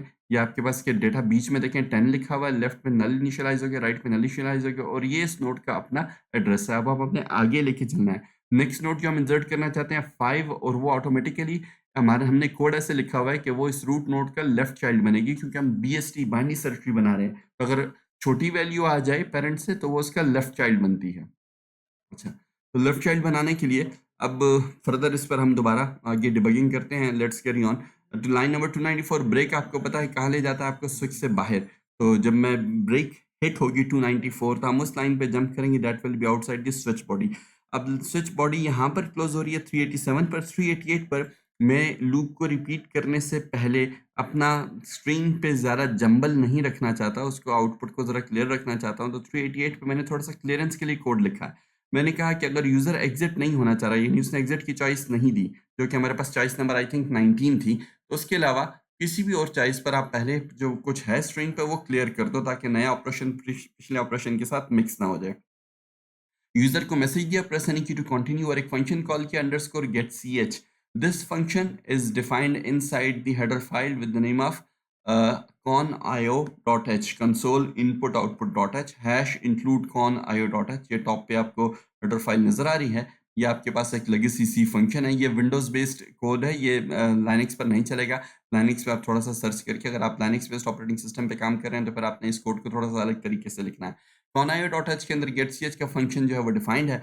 getch का फंक्शन जो है ये क्या करता है, ये आपके पास यूजर से एक करेक्टर लेता है, ठीक है, और वो करेक्टर जो है लेकिन ये डिस्प्ले नहीं करता। It simply takes an input as a character but does not display it. ये इसकी सिंपल सी फंक्शनैलिटी है और हम यूजर को ये जो है ना फील देना चाहते हैं, जैसे आप सॉफ्टवेयर्स में देखते हैं कि भाई press any key to continue, कि कोई भी की जब यूजर प्रेस करे तो उसके बाद क्या करो, उसके बाद कंटिन्यू करो। तो यूजर जो है जब कोई भी की प्रेस करने के बाद कंटिन्यू करे तो कंटिन्यू के लिए आपके पास जो है ये गेट ch का मेथड जो है यहाँ पर कॉल होगा और फिर हम सिस्टम का मेथड कॉल करेंगे। तो और उसको हम पैरामीटर पास करें cls, जिसकी वजह से आपकी स्ट्रिंग क्या हो जाएगी, क्लियर क्लियर हो जाएगी, ठीक है। अब देखिए यहाँ पे 388 पे जब मैं इसको स्टेप इनटू करता हूँ, यहाँ पे दो लाइनें इकट्ठी लिखी हैं तो ये एक इंस्ट्रक्शन रन करेगा सी आउट वाली। जब ये सी आउट वाली रन कर देगा तो आपको टर्टल गायब हो गया। क्यों? इसने ये मैसेज दे दिया press any key to continue और अब ये इनपुट ले रहा है। जब इनपुट का कोई मेथड आ जाए तो आपका टर्टल डिसअपीयर हो जाता है, आपको कंसोल पे जाके अब इनपुट देना है। अब मैं कंसोल अगर मैं आपको दोबारा शो करूँ तो कंसोल पे बिल्कुल लास्ट पे मैसेज आ रहा है यूजर का, press any key to continue. और ये गेट ch मेथड की वजह से मेरा प्रोग्राम जो है, मेरा सॉफ्टवेयर जो है वो यहाँ पर वेट कर रहा है to for the user to press any key to continue. अगर मैं कोई भी की प्रेस करता हूँ तो क्या कॉल होगा, सिस्टम cls। सिस्टम cls क्या करेगा, स्ट्रिंग को क्लियर कर देगा। तो लेट मी प्रेस एनी की ऑन माय कीबोर्ड। जैसे ही मैंने की प्रेस किया, लेकिन सिस्टम cls की वजह से मेरे सॉफ्टवेयर ने कैसे काम किया कि उसने मेरे स्क्रीन को क्लियर कर दिया सिस्टम cls की वजह से। ओके, अब जब सिस्टम को आपने cls की मदद से स्ट्रिंग को आपने क्लियर कर दिया तो इस स्ट्रिंग को क्लियर करने के बाद हमने डू वाइल की नेक्स्ट रेपिटेशन की तरफ मूव करना है, ठीक। तो आप नेक्स्ट लाइन पे आ गए 389 पे, while choice is not equal to exit. जब तक यूजर एग्जिट वाली चॉइस था ना, जो कि 19 नंबर चॉइस थी, इस लूप को रिपीट करते रहो, मेन्यू बार बार बनाते रहो और यूजर से चॉइसेस लेते रहो। तो मैं स्टेप इनटू करूंगा तो I will get back to the beginning of the do while loop. अब मैंने स्टेप इनटू किया, आप देखें मैं वापस आ गया डू वाइल लूप के बिल्कुल टॉप पर। दोबारा स्टेप इनटू किया और इस सी आउट को अभी आप देखें मेरी स्क्रीन बिल्कुल ब्लैंक है। Let me show it you. आपको होपफुली विजिबल है कि स्क्रीन कंप्लीटली ब्लैंक है क्योंकि मैंने सिस्टम cls की वजह से स्क्रीन को क्लियर कर लिया था। अब इस सी आउट की स्टेटमेंट को रन करते हैं। ये एक ही स्टेटमेंट है, इस पे तमाम 19 के 19 ऑपरेशंस जो हैं वो वन बाय वन हमने शो किए हैं। मैंने थोड़ा सा क्लैरिटी के लिए अलग अलग करके लिखा है, आप चाहें तो एक ही लाइन में सारा कोड सी आउट का लिख सकते हैं। 287 की लाइन जब से आउट की रन होगी तो अब late me show it you on the console. वो मेरा पास मेन्यू दोबारा डिस्प्ले हो गया। जो 19 ऑपरेशंस मैंने अपने बीएसटी पे परफॉर्म करने हैं उसमें पहला ऑपरेशन 1 इंसर्ट वाला है, उस पर मैं बात कर रहा हूँ। मैं सिर्फ फर्स्ट टाइम ये मेन्यू की चॉइसेस को एक्सप्लेन करूंगा, नेक्स्ट टाइम इनसे थोड़ा सा जल्दी गुजरूंगा। Okay, now the turtle is standing on line number 288। User से चॉइस लेने आप कौन सा ऑपरेशन परफॉर्म करना चाहें। हम इंसर्शन को ही फिलहाल समझ रहे हैं, हमने ट्री पूरा क्रिएट करना है। तो मैंने स्टेप इनटू किया, टर्टल मेरा गायब हो गया। Now I have to give my second value. मेरे ट्री जो हमने अभी ड्रॉ किया था, जो ट्री बनाना चाहते हैं उसमें नेक्स्ट वैल्यू हम 5 देना चाह रहे थे, लेकिन उसके लिए पहले चॉइस दे दें। इंसर्शन के लिए चॉइस क्या है, 1। जब आपने 1 एंटर प्रेस किया तो आपके चॉइस दे रही 1। स्विच करो चॉइस को, 1 की वैल्यू इंसर्ट के कांस्टेंट में है तो ये लाइन 289 से मूव करके लाइन 290 पे आ जाएगा। जब मैं स्टेप इन टू करता हूँ अगली लाइन को एग्जीक्यूट करने के लिए, देखें ये आपके पास ये 290 और 290 से 291 पे मूव कर गया। 291 पे आप यूजर से वैल्यू ले रहे हैं, जो वैल्यू आपने इंसर्ट करनी है। आपने यूजर को मैसेज दिया और सीन वैल्यू की वजह से टर्टल गायब हो गया। तो अब जब आपने यहाँ पर देखें enter value to insert in tree, ये आपको कंसोल पे होपफुली विजिबल है। मैं यहाँ पे वैल्यू दे दूँ 5, एंटर प्रेस करूँ तो ये मेरी नेक्स्ट नोड की वैल्यू है जो मैं ट्री में क्रिएट करना चाह रहा था। 5 वहाँ पे वैल्यू में स्टोर हो गया और ट्री डॉट इंसर्ट की वजह से अब दोबारा हम इंसर्ट के मेथड को कॉल करेंगे ऑन ट्री। और ये इंसर्ट एक पैरामीटर ले रहा है वैल्यू, जो कि पब्लिक सेक्शन में लिखा हुआ है, पब्लिक रैपर काम कर रहा है मेरे लिए। ओके, जब मैं स्टेप इनटू करता हूं तो I will move into the body of the insert और आप देखेंगे कि कॉल स्टैक के टॉप पर नया स्टैक फ्रेम पुश हो जाएगा on the top of the main function call, which will be for the insert methods. और उसके दो पैरामीटर्स होंगे, एक ये पैरामीटर वैल्यू आप पास करेंगे और दूसरा उसका डिफॉल्ट पैरामीटर दिस पॉइंटर को होगा, क्योंकि ये इंसर्ट जो है मेरी क्लास का नॉन स्टैटिक मेंबर है। जब मैं स्टेप इनटू करता हूं तो I move inside the body of the insert public wrapper with a single parameter और उसकी बॉडी के अंदर मैंने दोबारा इंसर्ट को कॉल किया है, this time passing it 2 parameters, root comma value. तो मैं 169 से इंसर्ट के जो प्राइवेट मेंबर का सेक्शन में जहां मैंने रूट को एक्सेस करके उसमें चेंजेस की हैं, एक्चुअल कोड लिखा है यूजर से हाइड करने के लिए, तो वो प्राइवेट सेक्शन में लिखा है, मैं उसकी बॉडी पे जंप कर दूंगा लाइन नंबर 169 से। मैं स्टेप इनटू करता हूं तो इस फंक्शन कॉल की वजह से नया स्टैक फ्रेम पुश हो जाएगा। अब आपके पास कॉल स्टैक में देखो तीन स्टैक फ्रेम्स मौजूद हैं। जो टॉप पे जो स्टैक फ्रेम है जो रेड कलर में हाईलाइटेड है, उसके 3 पैरामीटर्स हैं, 2 हमने पास किए हैं रूट और वैल्यू के, और तीसरा जो है वो आपके पास बाय डिफॉल्ट दिस पॉइंटर का है, जो कि ट्री का ऑब्जेक्ट का एड्रेस है। ओके, जब आप पास हो गए तो अब देखिए आपके पास रूट जो है इस दफा अपने साथ एड्रेस लेके आया, ये आपको यहाँ पे राइट साइड पे वॉचेस में भी नजर आ रहा है। It is 0xe736d0। ये वही एड्रेस है जो कि हमने अपने ट्री में क्रिएट किया था। ठीक है, यहाँ पर जब हमने ट्री अपना बनाया था तो इसी एड्रेस को हमने शो किया था। यही एड्रेस आपको यहाँ पे याद होगा, हमने यहाँ पर जो है इसको डिस्प्ले किया था 0x736d0। ये एड्रेस आपको यहाँ पे वॉचेस विंडो में भी विजिबल होगा। Okay, let me show it you first. Okay, ठीक है जी। अच्छा, ये इसी तरह आप यहाँ पे देखो पैरामीटर में भी नजर आ रहा है 0x7360। ओके, रूट में मतलब कोई वैल्यू है, रूट में कोई एड्रेस पड़ा हुआ नल नहीं है, तो लाइन 25 वाली कंडीशन फॉल्स हो जाएगी, क्योंकि रूट की वैल्यू नल नहीं है, आपको नजर आ रही है, इसमें एक एड्रेस पड़ा हुआ है E7360। आपने स्टेप इन टू किया है, अब ये कंडीशन फॉल्स है, तो अब आपने ये देखना है कि आपने की जो नई वैल्यू आई है इस पर जो नोड बनेगी वो इस रूट का लेफ्ट चाइल्ड बनेगा, इसका राइट चाइल्ड बनेगा। अब दी गई वैल्यू 5 है और it is less than the root of data. Root of data में आप देखो यहाँ पे वॉचेस विंडोज में नजर आ रहा है, रूट ऑफ डेटा में क्या पड़ा हुआ है 10। तो अगर और आपने जो वैल्यू भेजी वो 5 है, तो since it is less than the root of data, तो ये कंडीशन ट्रू है, तो आप लाइन 26 से 27 पर मूव करेंगे। जब मैं स्टेप इनटू करता हूँ, लेट मी स्टेप इनटू, जब मैंने स्टेप इनटू किया तो लाइन 27 पे आप देखें रूट ऑफ लेफ्ट में अब आपने स्टोर करना है, और क्या स्टोर करना है, इंसर्ट की रिटर्न वैल्यू। तो इंसर्ट को मैं रिकर्सिवली कॉल कर रहा हूँ इसी फंक्शन को, लेकिन इस दफा चूंकि मैंने लेफ्ट साइड पे मूव करना है तो मैं लेफ्ट साइड पे तब तक मूव करता जाऊंगा जब तक मुझे नल ना मिल जाए, यानी जहां पे नोड इंसर्ट कर सकूं। तो मैं रूट ऑफ लेफ्ट पास कर रहा हूँ और वैल्यू पास कर रहा हूँ। तो रूट का लेफ्ट आपको ये टॉप पे वॉचेस विंडो पे नजर आ रहा है, वो नल है। ठीक है, जब आपने नल पास कर दिया और वैल्यू आपने साथ जो इस दफा लेकर आए आपके पास 5 है वो पास कर दी, तो यहां से आप जंप करेंगे back to the beginning of this function, क्योंकि यही फंक्शन दोबारा रिकर्सिवली कॉल हो रहा था, यही फंक्शन दोबारा शुरू से एग्जीक्यूशन शुरू करेगा। अब इसको समझें, लाइन 27 पे राइट साइड पे इंसर्ट फंक्शन कॉल हुआ, रूट का लेफ्ट और वैल्यू पास की। ठीक है, तो आपके पास नया स्टैक फ्रेम कॉल स्टैक के टॉप पर आ गया। और देखिए नीचे वाले स्टैक फ्रेम में ये बात जहन में रखें कि आपने ये जहन में रखना है कि नीचे वाला स्टैक फ्रेम लाइन नंबर 27 तक चल चुका है। ठीक, अब जो फंक्शन दोबारा हो रहा है वो लाइन नंबर 25 को पॉइंट कर रहा है, यानी आपने दोबारा इंसर्ट को एग्जीक्यूशन शुरू से स्टार्ट कर दी और इस दफा रूट में आपने रूट का लेफ्ट पास किया था जो कि नल था, तो रूट अपने साथ नल वैल्यू ले आ गया, तो लाइन 25 वाली कंडीशन ट्रू हो जाएगी। जब ये कंडीशन ट्रू हो गई तो अब ये वाला स्टेटमेंट रिटर्न न्यू नोड, तो न्यू नोड पहले रन होगा विद द वैल्यू ऑफ 5 और न्यू नोड जो है वो नोड क्लास का कंस्ट्रक्टर कॉल करेगा। जब आप स्टेप इनटू करेंगे तो आप वैल्यू साथ ले जाएंगे 5 और नोड के कंस्ट्रक्टर में जब आप आते हैं तो दिस का पॉइंटर ये बताएगा कि आपकी ये नई वाली नोड जो है ये किस एड्रेस पे बनेगी। आप राइट साइड पे वॉचेस विंडो में अगर आप देखें तो दिस का पॉइंटर आपको ये बता रहा है कि आपकी नई नोड 0x इस एड्रेस का हिस्सा नहीं है। 0 address is simply telling you that it this is the hexadecimal number E71A70। ये आपकी इस नई नोड का एड्रेस है E71A70। इस नई नोड के डेटा मेंबर में आपके पास क्या आ गई वैल्यू विच इज 5। इसका लेफ्ट पॉइंटर किससे इनिशियलाइज हो गया नल से और इसका राइट पॉइंटर किससे इनिशियलाइज हो गया नल से। Late me show it you graphically, जो हम अभी तक उस पर बात कर रहे थे कि कैसे हम इस ट्री को बना रहे हैं। तो आप देखें ये जो आपकी ये वाली नोड है ये लेफ्ट वाली नोड है, ठीक है, ये क्रिएट हो गई। तो इसका अपना एड्रेस जो है वो आपके पास इस नोड का क्या बनेगा, इस नोड का अपना एड्रेस पहले आपने मेंटेन करना है।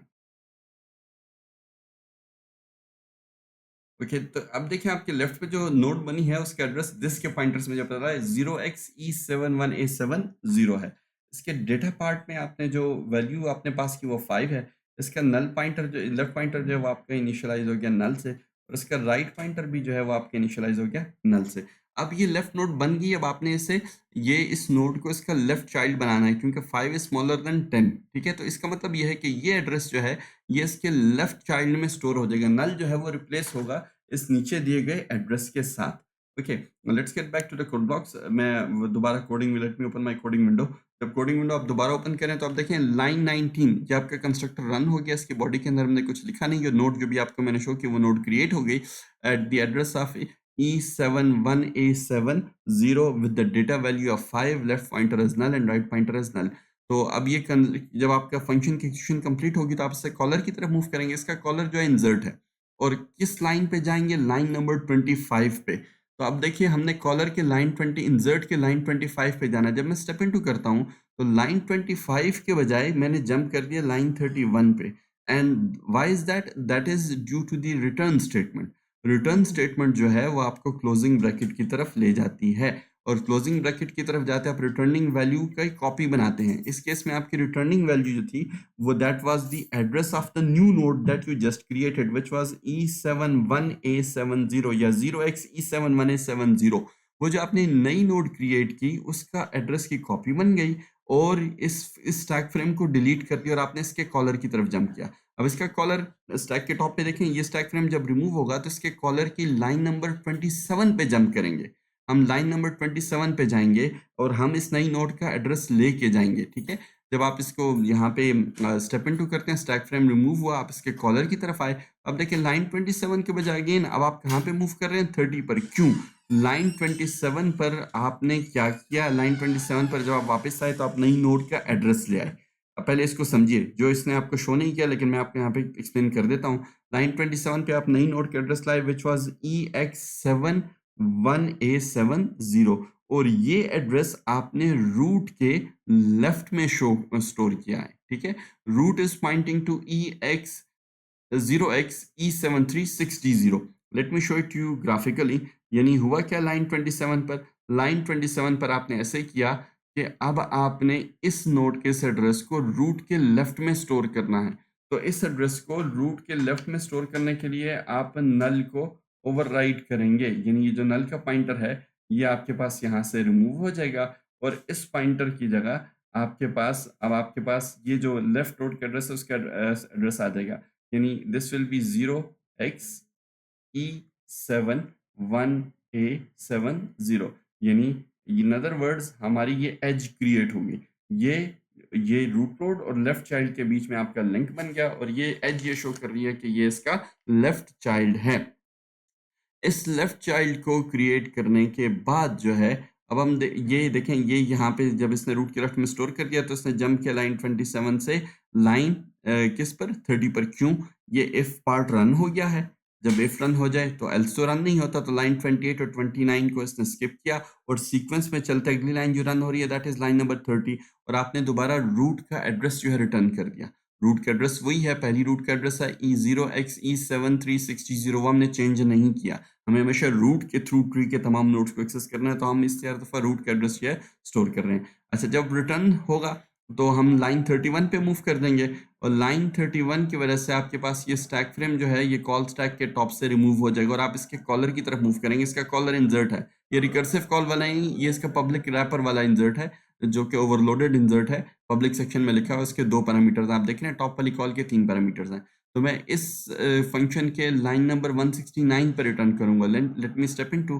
तो लाइन 169 पे आप आ गए, जो वहां से रूट का एड्रेस था वो दोबारा रूट में स्टोर हो गया। 170 लाइन नंबर 170 पे दोबारा इट्स क्लोजिंग ब्रैकेट, तो इसकी वजह से आपके पास दोबारा ये स्टैक फ्रेम रिमूव होगा और you will jump back into the main function at line number 293। तो जब मैं स्टेप इनटू करता हूं तो I am back to line number 293। आपकी इंजर्शन कंप्लीट हो गई, आपका एक पार्ट यहाँ पे कंप्लीट हो गया। अगेन ब्रेक की वजह से आप इस स्विच से बाहर निकलेंगे, यूजर को मैसेज देंगे ताकि वो आपका जो मेन्यू है वो क्लियर हो जाए। Late me show it you on this. Press any key to continue, तो आप देखें आपका मेन्यू जो है वो क्लियर हो गया, जो पहले वाला वैल्यू है, ताकि ज़्यादा जंबल ना हो। दोबारा जब आप लाइन 389 पे आते हैं तो लाइन 389 पे कंडीशन चेक होगी। आपने चॉइस 1 दी थी, चॉइस आपने 19 नहीं दी थी, एग्जिट वाली चॉइस नहीं थी। एक कंडीशन आपके पास ट्रू है, नॉट इक्वल टू एग्जिट है। तो इस केस में जब आप स्टेप इनटू करते हैं तो you will go back to the beginning of the do loop. Once again ये मेन्यू क्रिएट होता है और इस मेन्यू को सी आउट करने के बाद हम यूजर से वंस अगेन यहाँ पे चॉइस लेंगे और अगली वैल्यू हमने यहाँ से इंसर्ट करनी है। Let's create one more node. Okay, moving on. अब आपने स्टेप इनटू किया, चॉइस ले ली यूजर से, आपको ये पार्ट क्लियर हो गया। 1 आपका इंसर्शन है, आपने एंटर प्रेस किया, उसके बाद आप स्विच टू चॉइस की वजह से आप with in the case insert की बॉडी में मूव हुए और आपने कहा कि यूजर से वैल्यू ले। मैं साथ साथ स्टेप इनटू करता जा रहा हूँ। अब अगली वैल्यू हमने अपने नोड की देनी है। अगली वैल्यू आपके पास थी 17। Late me show it you on the tree. जो हम ट्री क्रिएट कर रहे थे उस ट्री में जो हमने अगली वैल्यू देनी थी वो आपके पास 17 थी, ठीक है। तो 17 की वैल्यू जो है अब हम दोबारा यहाँ पे देंगे 10। 5 हमने दे दिया, हमने 17 वाली नोड क्रिएट करनी है। तो 17 वाली नोड क्रिएट करने के लिए हमने दोबारा यूज़र को स्टेप इनटू करके आगे चल के मैसेज देना है सीन वैल्यू का। वो आप देख रहे हैं टर्टल गायब हो गया, तो इसका मतलब मैंने यूज़र को वैल्यू देनी है। यहाँ पे मैसेज आ गया, enter value to insert which is going to be 17। मैंने एंटर प्रेस किया। I am back at line number 293, tree.insert calling the public wrapper with the value of 17। Public wrapper ने फिर बिल्ट इन इंसर्ट ओवरलोडेड को और private section वाले insert को call किया with root and value. मेरी root का एड्रेस वही रहेगा जो हमने पहले भी पास किया था, वो 0xe7360 था। वो एड्रेस की वजह से आपके नोड देखिए आप इंसर्ट पे आ गए। इंसर्ट पे रूट इक्वल्स नल पीटीआर कंडीशन आपके पास फॉल्स है। अब आपने जो वैल्यू पास किया 17, क्या वो रूट की वैल्यू से छोटी है? रूट के में जो डेटा पड़ा हुआ है वो 10 है। 17 is greater than 10, condition false है। तो लाइन 26 से जंप करके आप लाइन 28 और 29 की तरफ मूव करेंगे एल्स पार्ट में। एल्स पार्ट में लाइन 29 पे जब आप आते हैं तो आप रिकर्सिवली इंसर्ट को दोबारा कॉल कर रहे हैं और आप पास कर रहे हैं रूट का राइट और वैल्यू। रूट का राइट आपके पास नल पीटीआर है। Let me show it you again. अभी तक वहां पे नल ही पड़ा हुआ है, ठीक है। राइट वाला जो पॉइंटर है इसका हमने नल से इनिशियलाइज किया हुआ है, तो नल की वजह से अब ये यहाँ पे दोबारा रिकर्सिवली कॉल होगा, लेकिन ये नल वैल्यू अब जाके आपके रूट के पॉइंटर में स्टोर होगी। तो इस रिकर्सिव कॉल की वजह से एक और कॉल आपके टॉप पर पुश होगी। कॉल स्टैक के टॉप पर ये एक और फ्रेम यहाँ पर पुश हो गया, और ये फ्रेम जो है इसके बाद आपके पास जो वैल्यूज आएंगी वो आपके पास root equals to null PTR है, तो न्यू नोड का कंस्ट्रक्टर कॉल हो जाएगा और नोड का कंस्ट्रक्टर आपकी नई नोड क्रिएट करेगा। ये जो नोड के कंस्ट्रक्टर में दिस का पॉइंटर है ये आपको इस नोड का एड्रेस दे रहा है विच इज 0xe73d0। इस एड्रेस से हमने यहाँ पे बात को आगे लेके चलना है।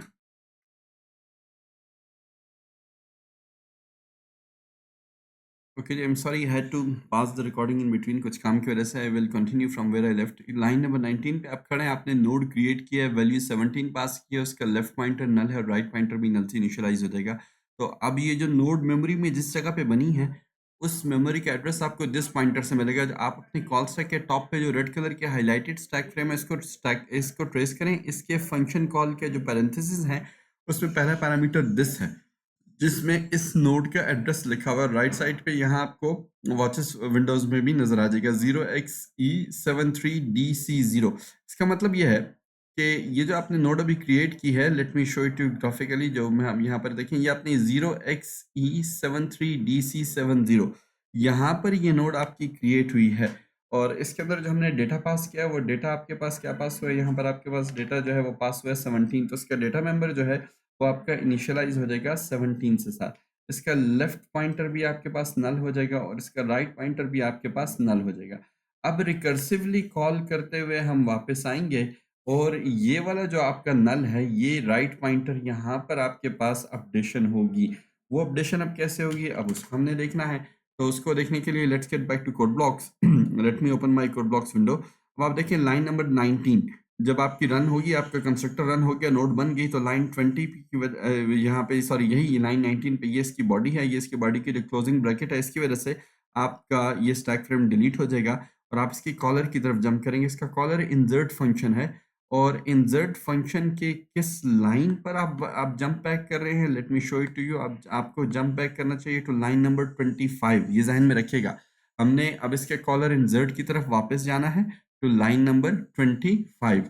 तो जब मैं स्टेप इन टू करता हूँ तो I go back to the insert, but instead of 25 I am currently, आप देख रहे हैं आपके टोटल 31 पे खड़ा है। क्यों? उसकी वजह यह है कि 25 पे आपने की रिटर्न स्टेटमेंट रन हो रही है और रिटर्न स्टेटमेंट क्या करती है, उसकी वजह से आप जो है फंक्शन के क्लोजिंग कर्ली ब्रैकेट पे चले जाते हो। जब क्लोजिंग ब्रैकेट पे जाते हैं तो रिटर्निंग वैल्यू की कॉपी बनती है और रिटर्निंग वैल्यू यहाँ पर क्या है, इस नई नोड का एड्रेस है, विच इज अभी हमने देखा था 0xe73dc0, जो आपके अभी नोट बनी थी, जो दिस पॉइंटर में नजर आ रही थी आपको, जो हमने यहाँ पे लिखा इस नोट का एड्रेस 0xe73dc0, ये वाली वैल्यू आप रिटर्न कर रहे हैं। यानी अब नई नोट जो आपकी बनी, उस नई नोट का एड्रेस जो है वो यहाँ पे रिटर्न होगा। तो आप ये क्लोजिंग बॉडी की वजह से जब आप इसको क्लोज करेंगे तो ये नई नोट का एड्रेस आप रिटर्न कर रहे हैं और आप इसके कॉलर को रिटर्न कर रहे हैं। इसके कॉलर भी अगेन यही इंसर्ट फंक्शन है, ऊपर और नीचे दोनों फंक्शंस में देखिए 3 पैरामीटर्स हैं, ये वही रिकर्सिव कॉल ही बैकवर्ड अब नीचे की तरफ ट्रेस हो रही है।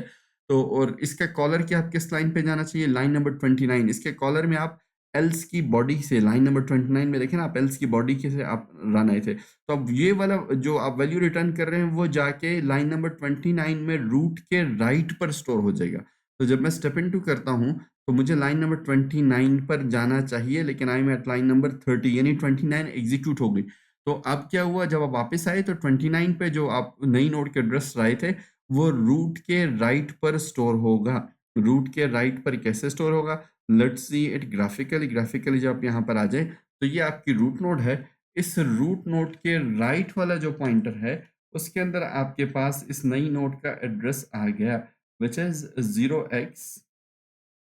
I'm sorry for my scrappy writing, E73DC0, ठीक है, दिस इज नॉट और दिस इज 0, वो आपको पता है हेक्साडेसिमल काउंटिंग में नहीं होता।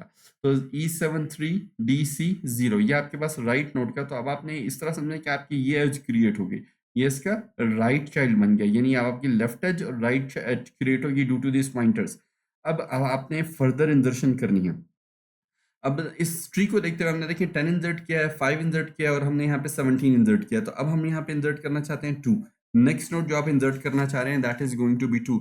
Let's go through once again debugging, और हम अपने डिबगिंग प्रोसेस के थ्रू इसको दोबारा करते हैं। अब जब आप इन स्टेप इन टू करेंगे, you are currently at line number 30, जो रिटर्न कर रही है रूट का एड्रेस चेंज नहीं होगा, वो आपको वहाँ पे नजर आ भी रहा है, वही 0xe736d0। आपने यही 0xe73d60 यहाँ पे लिखा था, वहां पर आपको वो एड्रेस जो है नजर आ रहा है, ये आपकी रूट का एड्रेस है, ये वाला E7360, और यही एड्रेस आपको कोड ब्लॉक्स में यहाँ पे रूट पे लिखा हुआ नजर भी आ रहा है। देखो देखो रूट की वैल्यू जो है 7360, ये रूट अब वापस रिटर्न कर दो। तो रिटर्न की वजह से आप उसके फंक्शन के क्लोजिंग बॉडी यानी लाइन 31 पे गए। लाइन 31 जब आपकी चली तो रिटर्निंग वैल्यू यानी रूट के एड्रेस की कॉपी बनी और आप इसके कॉलर पे जंप करके, अब इसका कॉलर जो है वो BST इंसर्ट का फंक्शन है, BST क्लास का इंसर्ट फंक्शन, लेकिन वो पब्लिक रैपर आप देख रहे हैं 2 पैरामीटर्स है, ये रिकर्सिव कॉल नहीं है, डिफरेंट इंसर्ट है। और उसमें उसकी किस लाइन में जा रहे हैं, 169 पे। स्टेप इनटू करें तो ये 169 को एग्जीक्यूट करके 170 पे मूव कर गया। 169 पे इसने दोबारा रूट का एड्रेस इसने वही स्टोर कर दिया जो आपकी पहली रूट का एड्रेस था, और 170 की वजह से अब आप ये वाली स्टैक फ्रेम जो है टॉप पे रेड कलर की इंसर्ट फंक्शन की रिमूव हो जाएगी और आप इसके कॉलर मेन में जंप करेंगे लाइन 293 पे। जब हम स्टेप इनटू करते हैं तो देखिए हम लाइन 2 वापस आ गए मेन में, लाइन 293 आपकी एग्जीक्यूट हो गया, तो 294 पे ब्रेक की वजह से अब आप दोबारा स्विच से बाहर निकल गए। अगेन प्रेस एन की टू कंटिन्यू, आप इस पे रन करेंगे तो गेट ch की वजह से अब यूजर से वो वेट कर रहा है कोई वैल्यू लेने के लिए। यहाँ मैं इसको एक की प्रेस नहीं की, जब आपने की प्रेस की तो सिस्टम स्ट्रिंग क्लियर होगी, और वंस अगेन वाइल की वजह से कंडीशन ट्रू है, आप वापस मूव कर देंगे back to the beginning of the do while loop. Once again menu दोबारा डिस्प्ले होगा, आप यूजर से चॉइस लेंगे, सी इन चॉइस की वजह से अब रुक गया, हमने इंसर्शन करनी है तो चॉइस मैंने यहाँ पर दोबारा 1 दे दी, मैंने एंटर प्रेस किया, और उसके बाद वंस अगेन अब मैं स्टेप इनटू करूंगा, let me minimize my console screen. उसके बाद जब स्टेप इनटू करते हैं तो आपने यूजर से कहा कि भाई जो चॉइस जो आपने इंसर्शन के लिए आपने चॉइस सेलेक्ट की है अब उसके लिए वैल्यू दे दो, तो आपने नई वैल्यू अब आपने यहाँ पर इंसर्ट करनी है। नई वैल्यू हमारे ट्री के मुताबिक क्या थी, वो आपके पास 2 थी, ठीक है। अब आप देखो आपके tree should look like this, आपके पास 10 5 17 इंसर्ट हो गया, अब आपने 2 इंसर्ट करना है, आप कोई भी वैल्यू सकते, लेकिन हम लेवल बाय लेवल इस ट्री पे जा रहे हैं, इंसर्शन हम इस तरीके से करना चाहते हैं, तो हमने यहाँ पर नई वैल्यू प्रोवाइड कर ली, एंटर वैल्यू टू इंसर्ट, वो हमने दे दी 2। तो 2 जो है अब इसको स्टोर कर दिया गया वैल्यू में, और इस 2 के लिए हमने वापस जाके नोड क्रिएट करनी है। तो डिबगिंग करते हैं, ट्री डॉट इंसर्ट को वंस अगेन हमने इसके पब्लिक रैपर को कॉल किया। पब्लिक वाला रैपर जो है ये पब्लिक सेक्शन में जो फंक्शन लिखा हुआ है जो इंटरनल एक्चुअल बॉडी को कॉल करेगा, जो कि प्राइवेट सेक्शन में लिखी है इंसर्ट। तो इस इंसर्ट के 2 पैरामीटर्स हैं, ये आपने रूट और वैल्यू पास कर दी, तीसरा पैरामीटर बाय डिफॉल्ट जो है नॉन स्टैटिक मेंबर का दिस होगा। रूट इक्वल्स नल पीटीआर कंडीशन फॉल्स है, क्योंकि आपने रूट अब मौजूद बना दी है, तो रूट में नल पीटीआर नहीं, रूट का प्रॉपर एड्रेस पड़ा हुआ है जो कि इस समय E736G0 है। उसके बाद value less than root of data, आपने वैल्यू दी है 2, कंडीशन ट्रू है, तो आपकी ये 26 की वजह से आप लाइन 27 पे मूव करेंगे, और लाइन 27 से आप दोबारा इंसर्ट मेथड कॉल कर रहे हैं और उसको आप पास कर रहे हैं रूट का लेफ्ट, क्योंकि आपने रूट के लेफ्ट पे मूव करना है, वैल्यू छोटी है तो आप मूव कर रहे हो रूट के लेफ्ट की तरफ। रिकर्सिवली देखो, आपने प्रॉब्लम को छोटे हिस्से में तोड़ा हुआ है, आपने कहा वैल्यू छोटी हो तो लेफ्ट हिस्से में मूव करो, वैल्यू बड़ी हो तो राइट हिस्से में मूव करते जाओ। तब अगर आपने वैल्यू छोटी है तो आपने लेफ्ट हिस्से में मूव कर साथ वैल्यू पास कर दी, वैल्यू इज द फॉर्म 2 लेके आ रहे हैं, तो रिकर्सिवली फंक्शन दोबारा कॉल हो गया, नई कॉल पुश होगी। अब जब आपने रूट का लेफ्ट पास किया तो रूट के लेफ्ट में अब इस दफा एक नोड पड़ी हुई है, ठीक है। वो नोड आपकी कौन सी है, वो नोड आपके पास रूट के लेफ्ट में ये 5 वाली नोड है, तो इसको नोड के एड्रेस यहाँ पे मौजूद है, इसका लेफ्ट जो है अभी नल नहीं है, यानी इसके बाद नोड मौजूद है, तो यहाँ पर आप इंसर्शन नहीं कर सकते। तो इस वजह से आपने कहा कि दोबारा चेक करो root equals to null PTR, आपको खाली नोड नहीं मिली तो आप आगे मूव करें और दोबारा चेक करें कि वैल्यू लेस देन 10। तो इस दफा वहां पे जो वैल्यू पड़ी आपको नजर आ रही है 2, ये साथ साथ ग्राफिकली भी आप देखते रहें, यहाँ पे आपके पास जो है वैल्यू आपके पास, ये तो सॉरी वो वैल्यू है जो आपने पास किया ना, लेकिन जो वहां पे नोड में जो वैल्यू पड़ी है वो 5 है, ठीक है। तो इफ इज 5 लेस देन 2 तो कंडीशन फॉल्स है, तो आपको एल्स की बॉडी यानी लाइन 29 पे आपने इस टर्टल को देखिएगा, ये 26 से जंप करके 29 पे चला जाएगा। जब मैं स्टेप इनटू करूंगा, जब मैं स्टेप इनटू करता हूं तो देखो आप जो है 27 पे मूव करते हैं, value is less than root of left. अच्छा सॉरी, अभी हम वो रूट रूट के पर पास कर रहे हैं, रूट की वैल्यू 2 इज लेस देन 10, ये कंडीशन ट्रू है, ट्रू होने की वजह से आप रूट के लेफ्ट की तरफ मूव करिए। आपने दोबारा रिकर्सिवली इंसर्ट को पुश किया, दोबारा आपने वैल्यू 2 पास की, और इस दफा रूट में नल पास हो गया, ठीक है। इन दोनों केसेस में आप ये देख लें, रिकर्सिवली आपने पहले 10 से चेक किया, 10 इज लेस देन 2 तो लेफ्ट पे मूव किया, 5 इज लेस देन 2 तो अभी भी इसके आपने लेफ्ट पे मूव करना है, ठीक है। आई am sorry for the confusion. आप 5 से दोबारा जब आप लेफ्ट की तरफ मूव करेंगे तो इस वजह से आप इफ कंडीशन ट्रू हुआ, 927 से दोबारा आपने इंसर्ट की कॉल पुश हुई, नया स्टैक फ्रेम आपके टॉप पर यहाँ पे नजर आ रहा है, और आपने दोबारा लाइन 25 से एग्जीक्यूशन स्टार्ट कर दी। Root equals to null PTR, इस दफा कंडीशन ट्रू है, आप ऐसी जगह पर पहुंच जाएंगे जहां नल मिल गया, तो अब इसके बाद आप इंदर्शन कर सकते हैं, और ये इंदर्शन एज अ न्यू नोड होगी, ये नोड के कंस्ट्रक्टर को कॉल करेगी। जब मैं स्टेप इन करता हूं तो न्यू नोड की वजह से आप नोड के कंस्ट्रक्टर पे जंप कर जाओगे, और ये जो नई नोड बनी इस नोड का एड्रेस जो आपको दिस पॉइंटर से मिलेगा। दिस पॉइंटर में इस दफा जो एड्रेस लिखा हुआ है वो आप गौर से देखिए, आपके पास है 0x for again hexadecimal E73E10, वो आपके पास है E73E10, ये आपके पास नहीं है और वैल्यू इसमें जा रही है, क्या जा रही है आपके पास 2 जा रही है। तो ये नई इस एड्रेस के ऊपर जाकर वैल्यू जो है 2 डेटा में स्टोर हो जाएगा और लेफ्ट और राइट पीटीआर क्या हो जाएगा, नल। उसको अगर हम ग्राफिकली देखें तो ग्राफिकली ये कुछ इस तरीके से हो जाएगा कि इस दफ़ा जो आपकी वैल्यू गई वो आपके पास डेटा पार्ट जो है उसमें आपके पास क्या आ गया 2, इसका लेफ्ट जो है वो आपके पास क्या हो गया, नल, और इसका राइट भी क्या हो गया आपके पास, नल। और इस नोड का अपना एड्रेस क्या था, वो नोड कंस्ट्रक्टर जब आपका कॉल हुआ था तो उसके अंदर जो पहला बाय डिफॉल्ट पैरामीटर था दिस वाला, उसके अंदर वो एड्रेस लिखा हुआ था, वो था E73E10, ठीक है, E73E10, ये इस नोड का अपना एड्रेस है। तो ये एड्रेस जो है अब इस 5 के लेफ्ट पॉइंटर में आ जाएगा ताकि हम इसको जो है इसके साथ लिंक कर रहे हैं, ये एज बन जाए, ठीक है। ये एज बनने का मतलब ये होगा। ओके, लेट्स सी ये किस तरीके से होगा। तो उसके लिए जो है आप वंस अगेन स्टेप इनटू करेंगे। जब आप स्टेप इनटू करते हैं तो you will get back from the caller of the node constructor to its caller function, और कॉलर फंक्शन में आप देखें लाइन 31 पे आ गए। बेसिकली ये कॉल जंप होनी थी लाइन 27 पे, ये 27 तक एग्जीक्यूट हो चुका था, ठीक है। 27 पे तक जब ये एग्जीक्यूट हो चुका तो इसके बाद आपको पता चला कि अब आप जो है कहाँ पे इसको डालना है, रूट के लेफ्ट में वो रिटर्न एड्रेस आपका डालना है। तो अब ये आपका रिटर्न एड्रेस जो है रूट के लेफ्ट पे कैसे जा रहा है, इसका कॉलर नीचे वैल्यू 2 पे दोबारा पास कर रहा है। यहाँ पे देखिए आगे फर्दर पास हुई, दोबारा आप रिटर्न, और आप रूट का एड्रेस जो है उसके लिए लेकर रिटर्न कर रहे हैं। आप चलते हुए अगली नोट पे पहुँचे, वंस अगेन आपने रिटर्न किया और आप चलते हुए वापस जो है इसके पब्लिक रैपर के अंदर पहुँच गए। Late me create this over here in the graphically. ये क्या हुआ, ग्राफिकली आपके पास, यानी आप ये समझें कि आपके पास ये आपका ट्री इस तरीके से अपडेट हो गया कि अब यहाँ पे ये नल जो है ये इस नोड के, इसके नीचे दी गई नोड के एड्रेस से जो है अपडेट होके यहाँ पे आपके पास आ गया 0x फॉर हेक्साडेसिमल E73, आपके पास E73E10 इस नोड का एड्रेस। तो जब ये नोड का एड्रेस आपके पास आ गया, इसका मतलब कि इस नोड से इस नोड को आपकी एक एज बन गई, यहाँ पर ये अब इसका चाइल्ड बन गया। अब जो है इस नोड के क्रिएट करने के बाद आपने नेक्स्ट वैल्यू पास करनी है। आपने ये वाली वैल्यू लास्ट पास कर दी, 10 पास कर दिया, 17 और 5, ये आपने सारी वैल्यूज पास कर दी, आपने पास करना है 8 को। 8 जो है वो 5 का राइट चाइल्ड बनेगा। अब ये देखते हैं कि कैसे पॉसिबल होगा। उसके लिए let's keep on our debugging. जब आप डिबगिंग करते हैं back to main, once again break statement की वजह से स्विच से बाहर निकले, आपने प्रेस एनी की वजह से रुक गया। अब आपको बात समझ आ गई होगी, आपने की प्रेस की, सिस्टम क्लियर हो गया। वाइल की वजह से कंडीशन ट्रू है, आपने अभी तक एग्जिट की चॉइस नहीं दी। आपने वंस अगेन मेन्यू को डिस्प्ले किया, डू मेन्यू के अंदर पहला काम किया। दूसरा काम आपने यूज़र से क्या किया, चॉइस ले ली, और यूज़र से चॉइस हम क्या करना चाह रहे हैं, हम दर्शन करना चाह रहे हैं। तो उसके लिए चॉइस का नंबर था 1, आपके इंसर्ट का कांस्टेंट था 1, वो आपने प्रोवाइड किया। तो आप केस इंसर्ट की बॉडी में मूव कर गए। यूज़र को आपने कहा अच्छा जी इंसर्शन करना चाहते हैं तो उसके लिए वैल्यू प्रोवाइड कर दो, और इस दफ़ा जो वैल्यू हम देने जा रहे हैं that value is going to be 8, ठीक है। इस दफ़ा आपने 8 देना है। तो 8 देने के लिए ये वापस हम कंसोल पे जाते हैं और let us give the value of 8 और let's get back to the screen. अब आपने ट्री डॉट इंसर्ट का मेथड कॉल किया है और वैल्यू 8 आपने उसको एज अ पैरामीटर पास कर दिया। पब्लिक रैपर को कॉल करेगा, पब्लिक रैपर के अंदर आप जो है उसके प्राइवेट सेक्शन में जो एक्चुअल इम्प्लीमेंटेशन है उसको हम कॉल करेंगे रूट को पास करते हैं, क्योंकि स्टार्ट हमने रूट से करना है। रूट और वैल्यू जब आपने दोबारा पास की तो इंसर्ट मेथड देखें टॉप पे पुश हो गया, null root equals to null PTR, condition false है। आपने पास किया है 8 और रूट का डेटा में पड़ा हुआ है 10।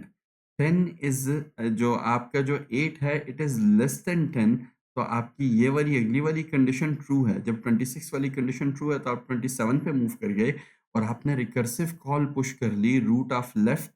आप लेफ्ट साइड में मूव करो और वैल्यू पास कर दो 8, ठीक है। तो आप रिकर्सिवली एक और कॉल आपकी टॉप पे पुश होगी, लाइन नंबर वहां पे देखें 25 तक ये एग्जीक्यूट हो चुका है। उसके बाद दोबारा root equals to null PTR, root के डेटा में इस दफा पड़ा हुआ है 5, ठीक है जी। और उसका लेफ्ट जो है वो नल नहीं है। लेफ्ट में आप देख रहे हैं यहाँ पे वॉच विंडो में आपको नजर आ रहा है कि एड्रेस पड़ा हुआ है, यानी एक और नोड इसके बाद मौजूद है, ठीक है। तो अब उसका नल नहीं है तो फिर क्या होगा, आप जो है ये कंडीशन फॉल्स होने की वजह से 26 में मूव करेंगे और अब आप चेक करेंगे वैल्यू। जो आपने वैल्यू पास की है वो 8 है और करंटली रूट में जो एड्रेस पड़ा हुआ है उसके डेटा में क्या पड़ा हुआ है 5। तो ये कंडीशन फॉल्स हो के आप जंप कर देंगे एल्स की बॉडी में, लाइन नंबर 29 पे। जब मैं स्टेप इन टू करता हूँ आप देखो 29 पे आ गए और अब आपने कहा कि रूट के राइट के लिए इंसर्ट को दोबारा रिकर्सिवली कॉल करो, उसको पार्स कर दो रूट का राइट।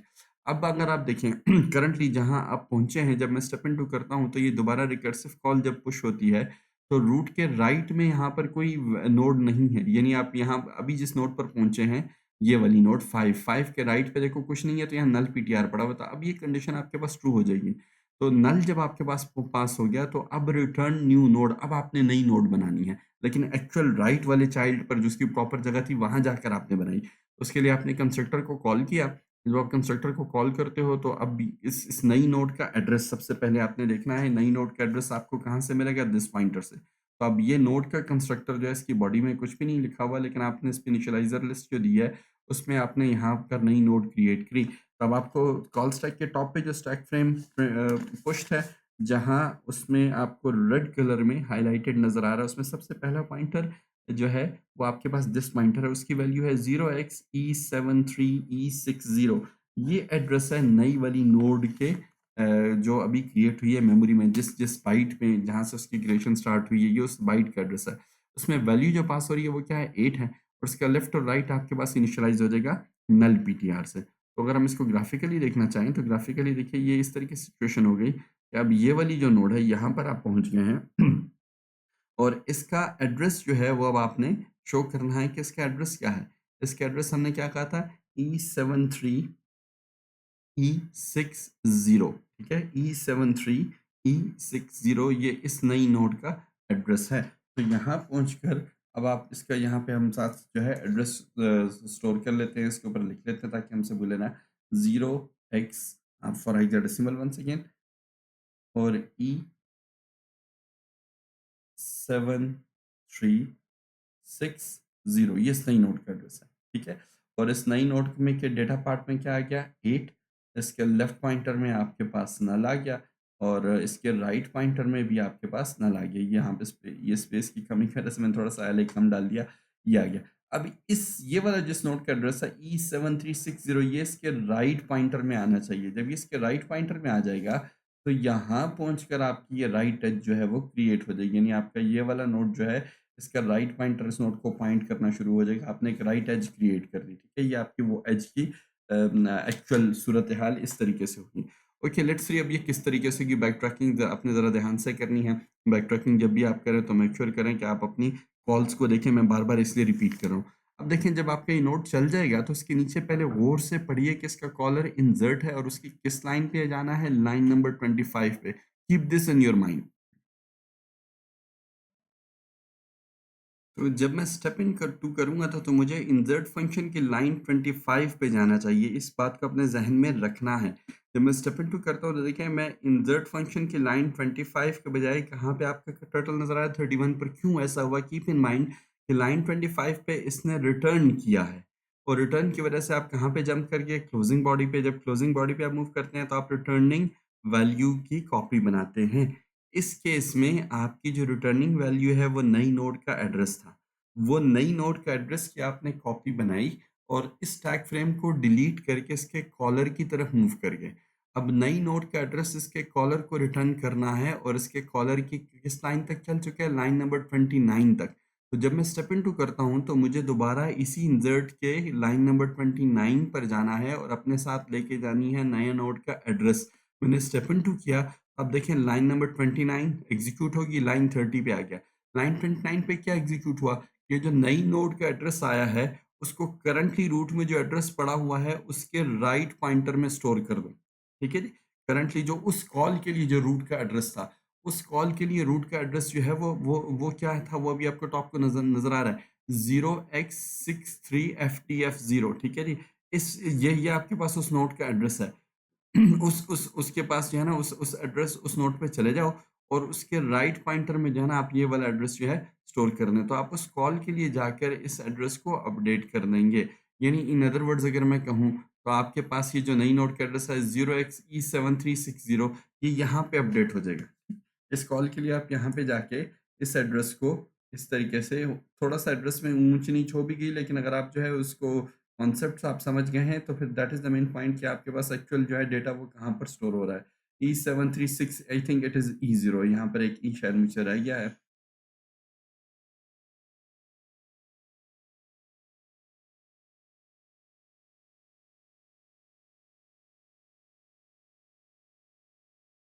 यस, आई थिंक यहाँ पे मुझसे की रह गया। एनी हाउ, ये एड्रेस जो है इस नोड का एड्रेस जो है इसके राइट चाइल्ड में स्टोर हो गया। ठीक, इसके बाद देखें इसका कॉलर कौन है, इसका कॉलर जो है वो नेक्स्ट इंसर्ट है। तो जब मैं स्टेप इनटू करता हूँ तो इस नेक्स्ट इंसर्ट के किस लाइन पे जाना है, आपने लाइन नंबर 27 पे पहले रूट को रिटर्न कर दीजिए और 31 के लिए अब लाइन नंबर 27 जो है आपकी एग्जीक्यूट हो गई, वो इफ का पार्ट चल गया तो आप एल्स में तो नहीं जाते, आप लाइन 30 पे आ गए। अब आपने रूट यहाँ से रूट रिटर्न करके आप बैक ट्रैकिंग कर रहे हो, वापस ट्री में ऊपर की तरफ मूव कर रहे हो। ठीक है, आपने लाइन 31 की तरफ दोबारा किया, अब यहाँ पे आप इसके पब्लिक रैपर में you are back to main function.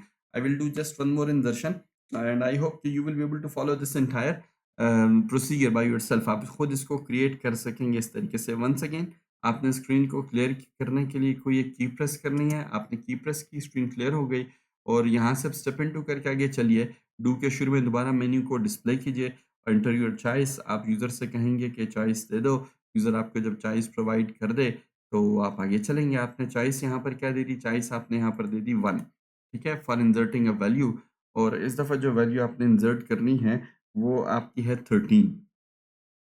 तो आप केस के अंदर मूव कर दें, केस के अंदर यूज़र से कहें कि भाई मुझे वैल्यू दे दो, और उस हमारे जो ट्री जो हम ग्राफिकली वहाँ हमने बनाया था उसको क्रिएट करने के लिए हमने यहाँ पर वैल्यू दे दी 13। जब आपने वैल्यू यहाँ पे 13 प्रोवाइड कर दी तो अब आपने ट्री डॉट इंसर्ट का मेथड कॉल किया। ट्री डॉट इंसर्ट का पब्लिक रैपर उसके प्राइवेट सेक्शन के एक्चुअल इम्प्लीमेंटेशन को कॉल करेगा, जहाँ 3 cases root equals to null PTR condition false है। आपने जो वैल्यू पास किया 13, क्या वो 10 से छोटी है? अगर वो 10 से छोटी नहीं है तो कहाँ पे मूव करो, एल्स में, और रिकर्सिवली इंसर्ट को कॉल कर दो और एज अ फर्स्ट का रूट का राइट पास करो और यही वैल्यू दोबारा आगे फॉरवर्ड कर दो। देखो वहाँ तो इंसर्शन के लिए जगह खाली तो नहीं है। आपने जब दोबारा किया आप आगे चले गए, आपने वैल्यू 13 कर दी, उसके राइट में भी एक नोड पड़ी है तो आपको रूट के यहाँ पे 0x0 की जगह आपके राइट पे पड़े हुए नोड का एड्रेस नज़र आना चाहिए। ये कंडीशन फॉल्स है, आपने जो वैल्यू पास की है रूट के लिए वो नल नहीं है। अब रूट में जो करंटली रूट जिसको पॉइंट कर रहा है उसका डेटा पार्ट चेक कर लें। ठीक है, वो डेटा आपने जो वैल्यू पास किया वो 13, इस 13 क्या है, less than 17। Yes, the condition is true. जब कंडीशन ट्रू है तो रूट के लेफ्ट के लिए इंसर्ट कर लें। तो रूट के लेफ्ट पे जब आप इंसर्ट करेंगे तो आप आगे दोबारा कॉल करेंगे, इस दफ़ा आपके पास रूट जो है वो क्या होगा, नल। यानी आप देखिए ट्रैक करते करते आप ये 17 के लेफ्ट पर यहाँ आपका 13 इंसर्ट होगा इस जगह पर। तो इस जगह पर इंसर्शन जब आप करने जा रहे हैं तो अब root equals to null PTR, जहाँ नल मिल गया तो नोड का कंस्ट्रक्टर कॉल करके मुझे नई नोड बना के दो। नई नोड को आपने वैल्यू पास किया 13, उसके लेफ्ट और राइट पॉइंटर में क्या है, नल पीटीआर। इस नई नोड का एड्रेस कहाँ से मिलेगा, अपने कॉल स्टैक के टॉप पे मौजूद स्टैक फ्रेम के दिस पॉइंटर की वैल्यू को नोट कीजिए। आपके कॉल स्टैक के टॉप पर मौजूद दिस पॉइंटर की वैल्यू बता रही है, वहाँ लिखा हुआ है 0xe73eb0। ठीक है, 0xe73eb0, ये नई नोड का आपके पास एड्रेस है। ठीक, तो अब यहाँ पर देखिए, अब इसका मतलब ये है कि ये वाली जो आपकी नोड बनी, इस नोड का अपना एड्रेस आपके पास क्या आता है। ठीक, let me find my pointer pen to, अच्छा जी, 0xe73eb0, 0xe73eb0। ठीक है, ये लेट मी राइट इट जरा प्रॉपर्ली ताकि कंफ्यूजन क्रिएट ना हो। Let me just take 1 second of yours, a few seconds in fact.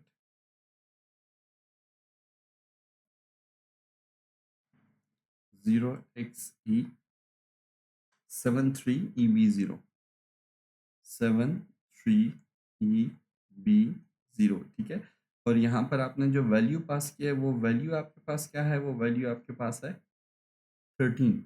इसके लेफ्ट पॉइंटर में आपके पास क्या आ गया, नल, और इसके राइट पॉइंटर में आपके पास क्या आ गया, नल, और ये एड्रेस जो है ये 17 वाली नोड के लेफ्ट पॉइंटर में जाएगा। ठीक है, अब यहाँ पर ये एड्रेस कैसे जाएगा, उसके लिए आपने बैक ट्रैकिंग करनी है और आपने ख्याल करना है कि किस नोड से कहाँ पर जंप कर रहे हो। इस जंपिंग का आपने बहुत ज़्यादा ख्याल करना है। अब देखिए, जब आपने ये नोड क्रिएट कर दी तो इसका कॉलर इंसर्ट है, आप उसकी लाइन 25 पे जाना चाहिए। तो जब आप स्टेप इनटू करते हैं, you are back to node, और लाइन 25 की पे पहुँचते ही आप 31 पे पहुँच गए। क्यों? Because of return. और रिटर्न स्टेटमेंट अब न्यू नोड का एड्रेस रिटर्न करेगा इसके कॉलर को। अब ये लाइन जब रन होगी तो इसके कॉलर के आप लाइन 30 देखिए लाइन 27 पे जाएँगे। लेट मी स्टेप इनटू तो इसके कॉलर के लाइन 27 से जंप करके आप 30 पर आगे ज़हन में रखिए कि लाइन 27 पे पहुँचे तो जो एड्रेस रिटर्न हुआ है वो रूट के लेफ्ट में यानी इस कॉल के लिए जो रूट की वैल्यू थी उसके लेफ्ट में जो है ये स्टोर कर दो। इस कॉल के लिए रूट की वैल्यू E73DC0 थी। अब वो आपको यहाँ पर मैं शो करता हूँ। तो ये देखें ये E73DC0 इसको आपने दिस पॉइंटर से कंफ्यूज नहीं करना है। इस कॉल के लिए रूट ये था, रूट में ये वाला वैल्यू स्टोर थी E7D30। इसके लेफ्ट में इस नई नोड का एड्रेस ये वाला एड्रेस आपके पास स्टोर हो जाएगा। यानी इसके लेफ्ट में आपके पास ये नई नोड का एड्रेस आ गया which is what? Which is 0xE73EB0। ठीक है, तो ये एज आपकी क्रिएट होगी। ये इसका लेफ्ट चाइल्ड जो है यहाँ पे क्रिएट हो गया। इस कॉल के लिए रूट की जो वैल्यू थी उसका लेफ्ट चाइल्ड जब आपने असाइन कर दिया तो इस असाइनमेंट के बाद एल्स तो नहीं चलता है, इफ एल्स में एक ही बार चलता है। तो लाइन 28 और 29 स्किप करके आप मूव करके लाइन नंबर 30 पर। जब लाइन 30 पर मूव किया तो देखिए आपने कहा कि रिटर्न कर दो रूट का एड्रेस। ठीक है, तो इस कॉल के लिए आप फंक्शन में लोकली यहाँ पर देखते हैं रूट का एड्रेस क्या है E73DC0। ठीक है, जो कि इस नोट का एड्रेस आप स्टेप इनटू करते हैं और इसके कॉलर की तरफ मूव करते हैं। इसका कॉलर की लाइन किस पे जाना है? लाइन 29 पे। जब मैं स्टेप इनटू करता हूँ तो आप लाइन 29 के बजाय आप यहाँ पे लिखे हुए यहाँ पे देखो कहाँ पर आ रहे हो? लाइन नंबर 31 पे। तो आपने यहाँ पर क्या किया था? आपने यहाँ पे आ गए, आपने जो है लाइन 29 पे जो एड्रेस था सॉरी लाइन 29 जो है वो रन हो चुकी ना यहाँ पे एड्रेस। ये तो अब आपकी बैक ट्रैकिंग चल रही है। एक्चुअली लाइन 30 थी, लाइन 30 से आपने आगे आगे रूट का एड्रेस किया रिटर्न किया है। जब आपने स्टेप इनटू किया ये DC0 जो है ये आगे चला। इसके कॉलर की लाइन 29 अगेन वहाँ पे नज़र आ रही है। तो लाइन 29 तो एग्जीक्यूट हो चुकी है तो आप 30 और 30 से मूव करके 31 पे रिटर्न कर दो रूट को। फिर दोबारा आपने स्टेप इनटू किया, you are back to public wrapper और होता है you are back to main function. इस प्रोसेस को रिपीट कीजिए और ये पूरा ट्री आप कंप्लीटली क्रिएट कीजिए। नेक्स्ट रिकॉर्डिंग में इंशाल्लाह मैं डिस्प्ले और डिलीट का फंक्शन जो है उसी तरह डिबग करके वन बाय वन एक्सप्लेन करूंगा। Thank you very much for your patience. See you in the next recording इंशाल्लाह।